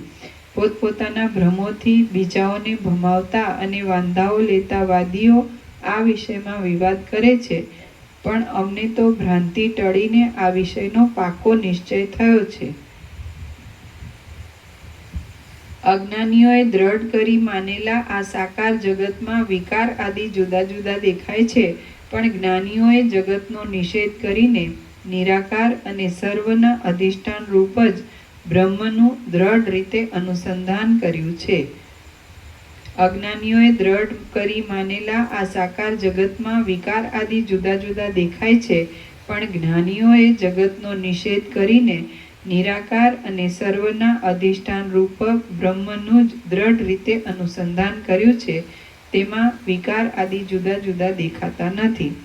જ્યારે ચૈતન્યરૂપ વૃક્ષમાં દ્રશ્યના અનુસંધાન રૂપ જળ સિંચાય છે, ત્યારે ચૈતન્યરૂપ વસંતની સ્વાભાવિક શોભારૂપ માયા આકાશમાં પ્રફુલ્લિત થનારી કાળ આદિ નામવાળી પોતાની મંજરીને વિસ્તારે છે. એ ચૈતન્ય પોતે છિદ્ર વગરનું છે, છતાં છિદ્રવાળા આકાશ રૂપે સ્ફુરે છે, અને તે ચલન વગરનું છે, છતાં ચલનવાળા વાયુ રૂપે સ્ફુરે છે. તે પ્રકાશ વગરનું છે, છતાં પૃથ્વીના વિચિત્ર રસોને ઉલ્લાસ આપનાર સૂર્ય આદિ રૂપે તથા પ્રૌઢ પ્રકાશ રૂપે સ્ફુરે છે. તે દ્રવ વગરનું છે, છતાં પૃથ્વીની સૃષ્ટિ નહીં બન્યાથી ખાડામાં નહીં જનારા જળ રૂપે સ્ફુરે છે. તે પોતે કઠિનપણા આદિ વગરનું, છતાં વિચિત્ર ધાતુઓ વાળી તથા દેવ આદિના શરીરોના ઉપાદાન રૂપ પૃથ્વી રૂપે સ્ફુરે છે. પોતાના જ્ઞાનથી દ્રશ્ય પદાર્થોનો અસ્ત થતા એ ચૈતન્ય પ્રકાશિત રૂપે રહે છે અને અજ્ઞાન કાળમાં સ્થાવરાદિક જળ પદાર્થોમાં જડતાને લીધે એ અપ્રકાશિત રૂપે રહે છે. અવિચાર કાળમાં પ્રાણાદિક ભાવોની કલ્પનાને લીધે એ ચૈતન્ય સંસારી થાય છે અને વિચાર કાળમાં એ પોતાના સ્વભાવમાં જ રહે છે. ચૈતન્યના પ્રકાશથી પ્રકાશતું આ જગત ચૈતન્યની સત્તાથી છે અને પોતાની સત્તાથી નથી. આ જગત ચિદાકાશની શૂન્યતા રૂપ જ છે અને ચિદાકાશની સત્તાથી છે અને પોતાની સત્તાથી નથી. ચૈતન્યના પ્રકાશના મહાન રૂપમય આ જગત ચૈતન્યના પ્રકાશની સત્તાથી છે પણ પોતાની સત્તાથી નથી. ચૈતન્યરૂપી વાયુના ચલનરૂપ આ જગત ચૈતન્યરૂપ વાયુની સત્તાથી છે અને પોતાની સત્તાથી નથી. ચૈતન્યરૂપી ઘાટા અંધારાના કાળાપણારૂપ આ જગત ચૈતન્યરૂપી ઘાટા અંધારાની સત્તાથી સ્ફુરે છે અને પોતાની સત્તાથી સ્ફુરતું નથી. ચૈતન્યરૂપી સૂર્યના તેજના દિવસરૂપ આ જગત ચૈતન્યરૂપી સૂર્યના તેજની સત્તાથી સ્ફુરે છે અને પોતાની સત્તાથી સ્ફુરતું નથી. જગતની રચના તેલના પરમાણુ રૂપ છે અને ચૈતન્ય કાજળ રૂપ છે. એટલે તેલ બળી જતા જેમ કાજળ અવશેષ રહે છે, તેમ જગતનો બાદ થતા ચૈતન્ય અવશેષ રહે છે. જગત ચૈતન્યરૂપ અગ્નિની ઉષ્ણતા છે, ચૈતન્યરૂપ શંખની ધવલતા છે, ચૈતન્યરૂપ પર્વતની કઠિનતા છે અને ચૈતન્યરૂપ જળની દ્રવતા છે. તે ચૈતન્યરૂપ શેરડીનું માધુર્ય છે, ચૈતન્યરૂપી દૂધની સ્નિગ્ધતા છે, ચૈતન્યરૂપી હિમની શીતતા છે અને ચૈતન્યરૂપી જ્વાળાનું જ્વલન છે. તે ચૈતન્યરૂપી સરસવના તેલરૂપ છે, ચૈતન્યરૂપી જળના તરંગરૂપ છે, ચૈતન્યરૂપી મધની મધુરતારૂપ છે અને ચૈતન્યરૂપ સુવર્ણના બાજુબંધ રૂપ છે. તે ચૈતન્યરૂપ પુષ્પના સુગંધરૂપ છે અને ચૈતન્યરૂપી લતાના ફળરૂપ છે. જે ચૈતન્યની સત્તા છે તે જ જગતની સત્તા છે, અને જે જગતની સત્તા છે તે જ ચૈતન્યનું શરીર છે. જેમ આકાશમાં નીલતા પ્રતીત થવા છતાં પણ તે વાસ્તવિક રીતે હોતી નથી, તેમ ચૈતન્યમાં બ્રહ્માંડ પ્રતીત થતું હોવા છતાં પણ તે વાસ્તવિક રીતે નથી. આ પ્રમાણે જગત પોતાની સત્તાથી અસત છે, પણ અધિષ્ઠાનની સત્તાથી સત છે. કલ્પિત પદાર્થની સત્તા અને અસત્તા અધિષ્ઠાનથી જુદી હોય જ નહીં. માટે જગતની સત્તા અને અસત્તા બ્રહ્મથી જુદી નથી. વિદ્વાનોના અનુભવનું ખંડન કરવા માટે જે લોકો અવયવવાળા જગતની અને અવયવ રહિત પરમાત્માની એકતા કેમ ઘટે એવી કલ્પનાઓ કરે છે, તેમને ધિક્કાર છે. જે ચૈતન્યમાં અખંડિતપણાને લીધે પર્વતો, સમુદ્રો, પૃથ્વી, નદીઓ અને દેવતાઓ સહિત આ સઘળું જગત જ નથી, તેમાં સસલાના શિંગડા જેવા અવયવ અને અવયવીની કલ્પનાઓને અવકાશ જ ક્યાંથી મળે? જેમ સ્ફટિકમણિ પોતાની અંદર બીજા કોઈનો સમાવેશ ન થાય એવો ઘાટો હોવા છતાં પણ પોતામાં આખા નગરના પ્રતિબિંબને ધારણ કરે છે, તેમ નિર્મળ બ્રહ્મ અત્યંત અખંડ હોવા છતાં પણ પોતામાં આ સઘળા અસત બ્રહ્માંડને ધરે છે. જ્યારે કાર્યરૂપે ઉત્પન્ન થયેલા આ પ્રત્યક્ષ આકાશને પણ વાયુ આદિનો સંગ નથી, ત્યારે સર્વ પદાર્થોના અધિષ્ઠાનરૂપ ચિદાકાશને જગતની સત્તા, અસત્તા, તુંપણું અને હુંપણું ઇત્યાદિનો સંબંધ કેમ જ હોય? પોતાની અંદરની નસોનો સમૂહ પોતાથી ભિન્ન પણ છે અને અભિન્ન પણ છે, છતાં પાંદડું તેને પોતાની અંદર ધારણ કરી રહે છે. તે જ પ્રમાણે જગત પોતાથી ભિન્ન પણ છે અને અભિન્ન પણ છે, છતાં બ્રહ્મ તેને પોતાની અંદર સ્વાભાવિક રીતે જ ધારણ કરી રહેલ છે. જેમ જગતનું ઉપાદાન કારણ નિર્વિકાર હોવાથી જગતરૂપ વિકાર મિથ્યા છે, તેમ ચિત્તોની સમષ્ટિરૂપ હિરણ્ય ગર્ભથી ઉત્પન્ન થયેલો હોવાને લીધે જગતરૂપ વિકાર પણ મિથ્યા છે, અને ખોટી હજારો કલ્પનાઓરૂપ ચિત્તો મિથ્યા છે. તેથી તેમની સમષ્ટિરૂપ હિરણ્ય ગર્ભ પણ મિથ્યા છે. આમ હિરણ્ય ગર્ભ મિથ્યા છે, તેથી તેનાથી ઉત્પન્ન થયેલું જગત પણ મિથ્યા છે. જગત મિથ્યા હોય તો ચૈતન્ય પણ મિથ્યા હોવું જોઈએ. એવી વાત કરવાથી ચૈતન્યનું મિથ્યાપણું સિદ્ધ થતું નથી, કારણ કે ચૈતન્ય તો અનુભવથી સિદ્ધ થાય છે. જે વિષય અનુભવથી વિરુદ્ધ હોય તેમાં વચનની પ્રમાણતા મનાય જ નહીં. જેમ જે બીજ હોય છે તે જ અંકુર રૂપે ઉદય પામતો જોવામાં આવે છે, તેમ જે બ્રહ્મ છે તે જગત રૂપે ઉદય પામે છે એવો નિશ્ચય રાખો. હે રામ, આકાશ જેવા આ મહાચૈતન્યની અંદર આ જે સઘળું દ્રશ્યરૂપ બ્રહ્માંડ છે, અનુભવ છે એ દ્રશ્ય નથી, અને દ્રશ્ય છે એ અનુભવ નથી. અનુભવ છે એ દ્રશ્ય નથી, અને દ્રશ્ય છે એ અનુભવ નથી. માટે અનુભવ છે એ ચિદાકાશ છે, અને દ્રશ્ય છે જ નહીં. અનુભવ દ્રશ્ય નથી, દ્રશ્ય અનુભવ નથી, અને અનુભવ જ છે અને દ્રશ્ય છે જ નહીં. માટે ચિદાકાશ જ છે એનું કેવળ પણ.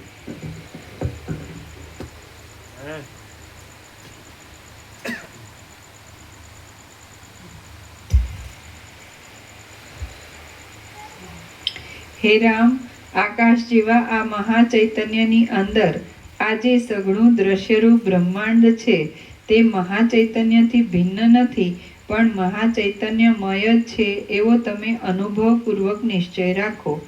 આ પ્રમાણે વાલ્મીકી મુનિએ ભરદ્વાજને કથા કહી તેટલામાં તે દિવસ પૂરો થયો. સૂર્ય આથમી ગયો અને મુનિઓની સભા વાલ્મીકી મુનિને નમસ્કાર કરીને સાયંકાળનો વિધિ કરવા સારું નાહવા ગઈ. પછી રાત્રિ પૂરી થઈ રહેતા સૂર્યના કિરણો ફૂટ્યા, એટલે એ સભા પાછી વાલ્મીકીની પાસે આવી. શ્રી યોગ વાસિષ્ઠ મહારામાયણમાં ઉત્પત્તિ પ્રકરણનો બ્રહ્મ પ્રતિપાદન નામનો સર્ગ 14મો સમાપ્ત. વાલ્મીકીનો 3જો દિવસ સમાપ્ત. ઓમ ઓમ ઓમ. 150. પ્રસાદ આપી દો. એકની સાંજે શરૂ થયું ને? હા, એટલે 14 થી 20 7 14 ને 15 150 એક્ઝેક્ટ 3 બાદ કરવાનું 167 રાઉન્ડ અબાઉટ પ્રસાદ આપી દો.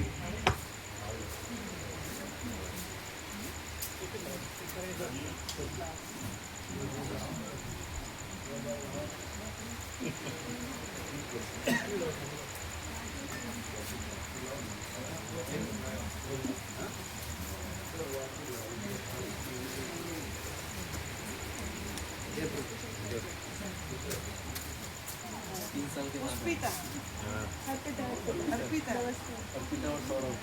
હા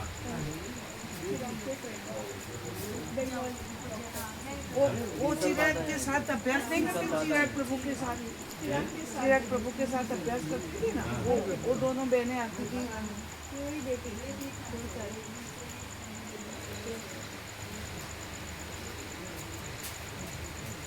कैसे हैं रमत होता है केवल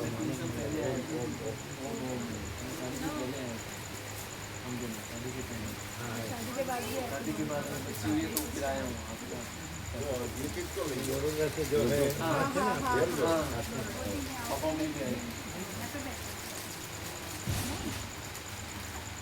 अच्छा सब स्वास्थ्य उसमें बच्चा अभी आप क्या कर रहे हैं जॉब अभी मैं जॉब कर रही हूँ जहाँ पे चिराग जॉब कर रहा है ना वहीं पे उसी कॉलेज में चिराग प्रभु साथी है अभी जय ज्वाइन किया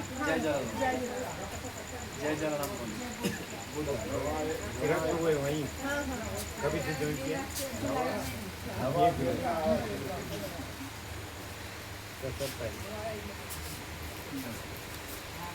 और रहते कहाँ बड़ोड़ा में गए बड़ोदा ही अभी मुंबई रह रहे हैं. मैं एक्चुअली शादी के बाद ये सब बड़ौदा में था, लेकिन जॉब नहीं लगा तो मैं वापस लेकिन अभी मैं वापस बड़ौदा आना चाहता हूँ.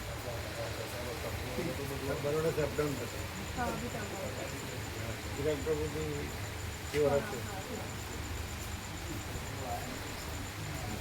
चिराग प्रभु को बहुत लाभ लेते हैं बहुत फुल लाभ आज वो आने वाले थे लेकिन वो आ नहीं ना लेकिन उसको जो 20 दिन जो यात्रा है ना हाँ। पश्चिम भारत उससे पहले से वो वही जो कोर्स है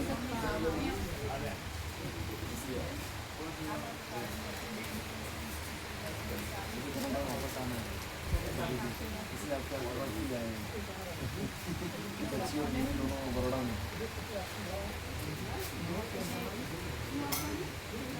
मार्शल सब आते हैं मार्शल अभी यहाँ सब सुबह 7 से शाम को 7 से कल दोपहर तक तो हम लोग हैं कल दोपहर के बाद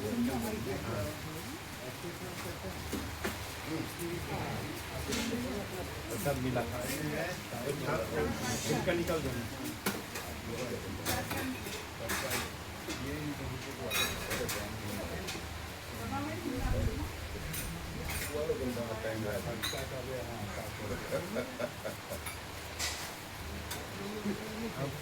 आप लोगों ने आप दो आप लोग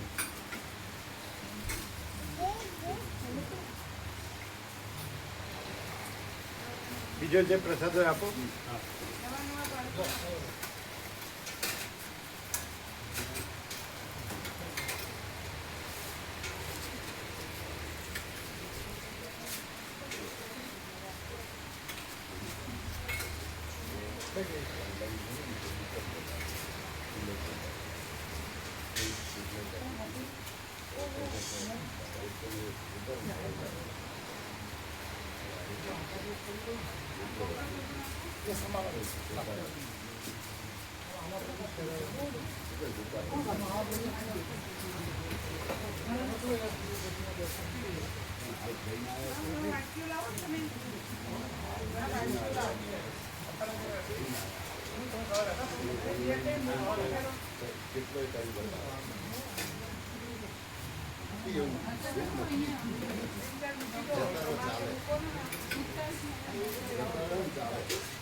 એમને આપ્યું પેલા સરદાર પ્રભુને આપ્યું હે પેલા સરદાર પ્રભુ ગયા એને આપ્યું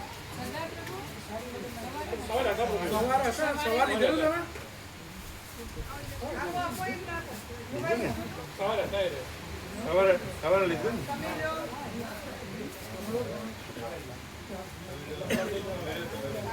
જે અત્યારે આવ્યા એ બધાને આપો અત્યારે આવ્યા બધાને આપો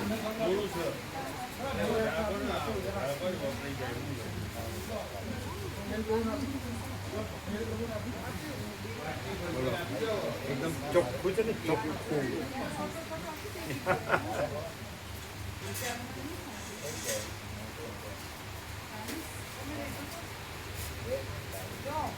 તમે લીધું દૂધ પ્રસાદ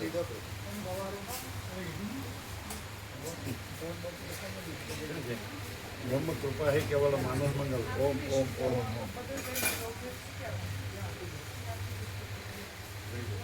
એટલે બરાબર ચાલે છે ને જોબ હા આ બધી યાત્રાઓથી કોઈ તકલીફ નથી ને બિલકુલ નહીં હવે તો એવા સાહેબ આવી ગયા છે અમે તરત રજા આપી છે રજા પછી તમારે હોય ને હા રજા કરી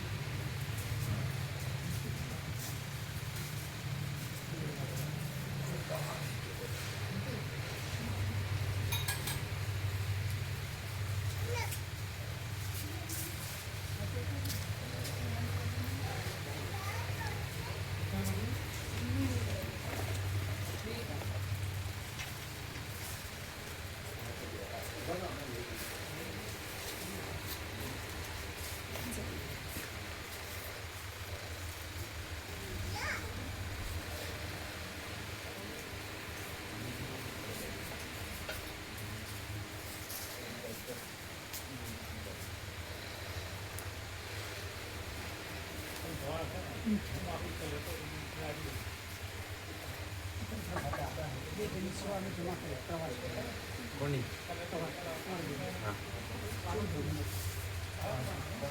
જોઈ લેજો એ બેની જમા કરી એટલે 5 થઈ ને 3 હતી ને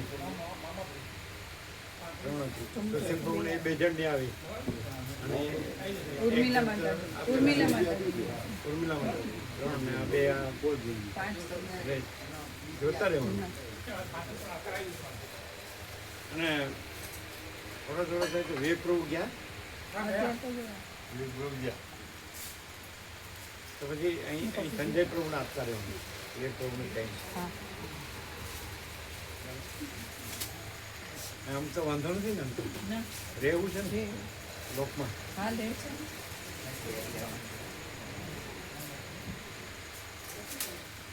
પ્રભુ દલસીવાળીને યાત્રામાં આવવું કેમ છે આમ તબિયત હાલ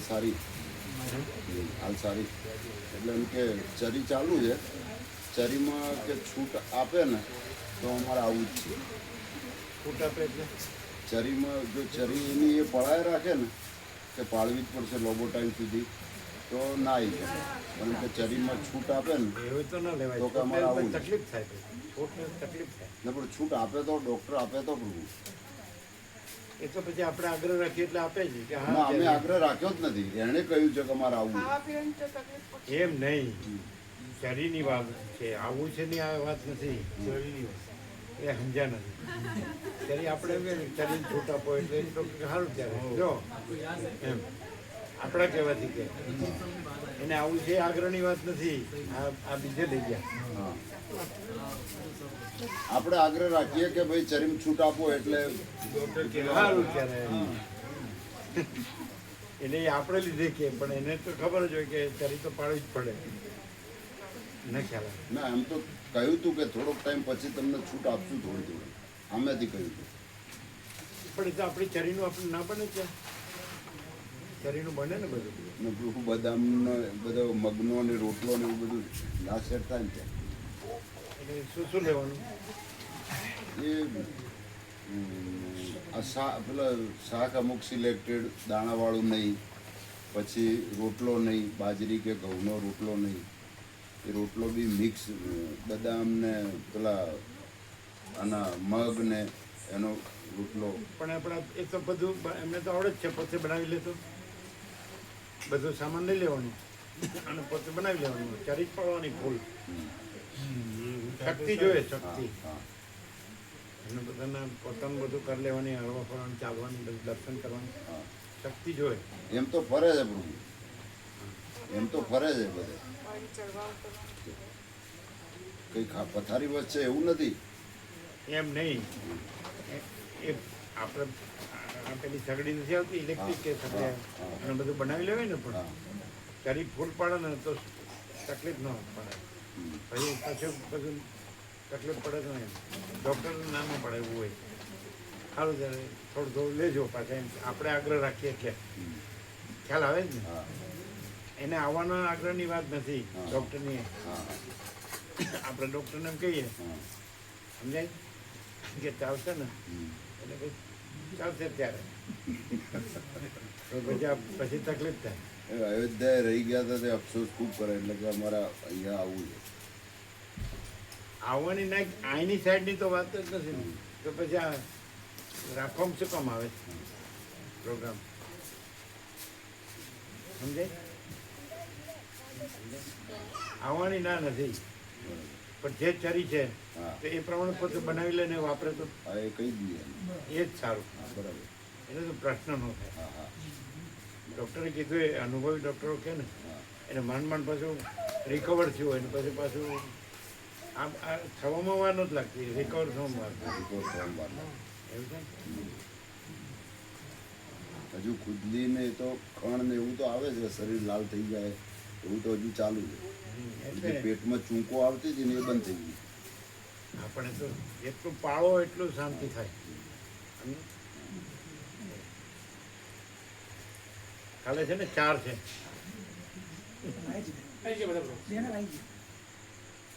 આવશે ને બધા લગાડવા વાળા.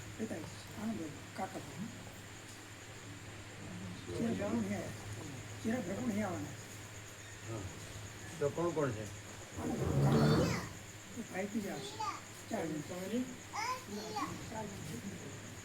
કોણ 4?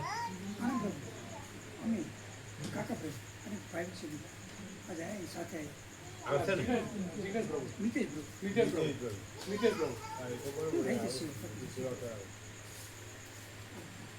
કેટલા લગાડવા?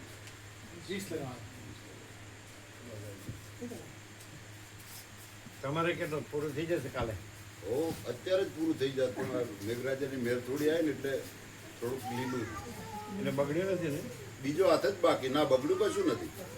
જે થઈ ગયા એ તો કમ્પ્લીટ થઈ ગયા, પણ જે 5 નીચે જે હતા ને એના ઉપર ખાટલા મૂકીને જે કલર કર્યો હતો એના નીચેના બાકી હતા ને, એટલે એને બીજો હાથ લાગ્યો નહીં, બાકી બીજો હાથ લાગી કાલે ગયો. છે ને? કાલે થાય. હા થઈ જાય ને પ્રભુ, મિસ્ત્રી પ્રભુ આવશે કાલે. પણ સુકાયા પછી જ બોર્ડ લગાવાય ને? હા સુકાયા પછી જ, એ તો સુકાઈ ગયા પ્રભુ. જે આગળવાળા ત્યાં સવારે કર્યા હતા એ તો સુકાઈ ગયા સવારે કમ્પ્લીટ. મેઘરાજાની મેરે કોઈ કશું અસર નથી કરીને એને. અને આ કહે છે ને કે પાણી પડે તો ફૂલે એમ. ના કલર ક્યાં પૂરો, લાય તો ક્યાં પાણીમાં હવે રહેવાનું છે, અંદર જ છે. પછી તો ખાટલા ઉપર લાગી જાય અને મૂકી દે છે ખાટલા, પછી તો ક્યાં પાણી લાગવાનું સવાલ. ના ના એમ તો કશું નહીં થાય, એમ તો કશું ના થાય.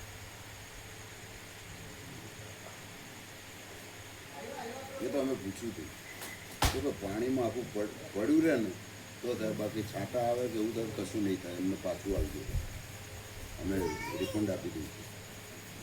હા હા એણે કહ્યું ગેરંટી લીધી, એ તો મહિને કરી દીધી રાખે ને ચૂકવી નાખશે.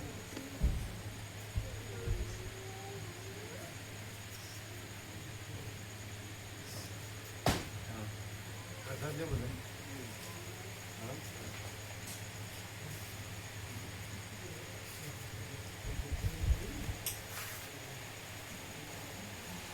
આપણે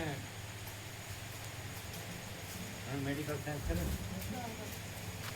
आपको प्रैक्टिकली अविवाहित जीवन और विवाहित जीवन का डिफरेंस ख्याल आता है? हैं?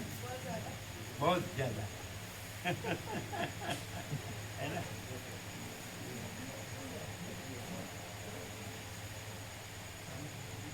है ना प्रैक्टिकल? એ ચિરાગ પ્રભુ સાથે હતા. અત્યારે હવે એ કોલેજમાં જ પાછા જોઈન થયા. ચિરાગ પ્રભુ છે ત્યાં વડોદરા રહી ગયા. इतना डिफरेंस नहीं. आंखों फीचर જ બદલાઈ ગયા, પૂરા બદલ ગયા હે ને. બહુ હોશિયાર હતા ચિરાગ પ્રભુ છે.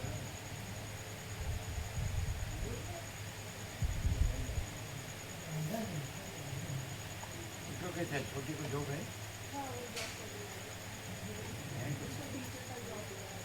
मिला प्राइवेट में? प्राइवेट वाले तो कम देते हैं ना.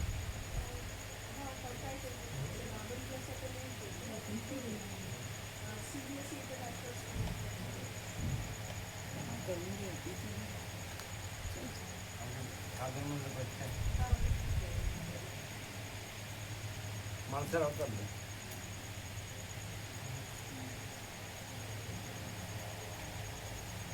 इसमें नहीं जाते ना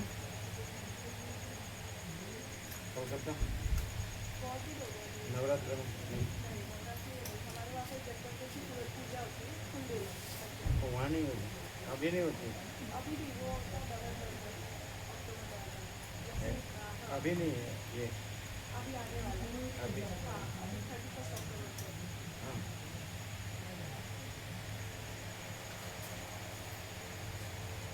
पूजा पूजा पूजा में छुट्टी होती है.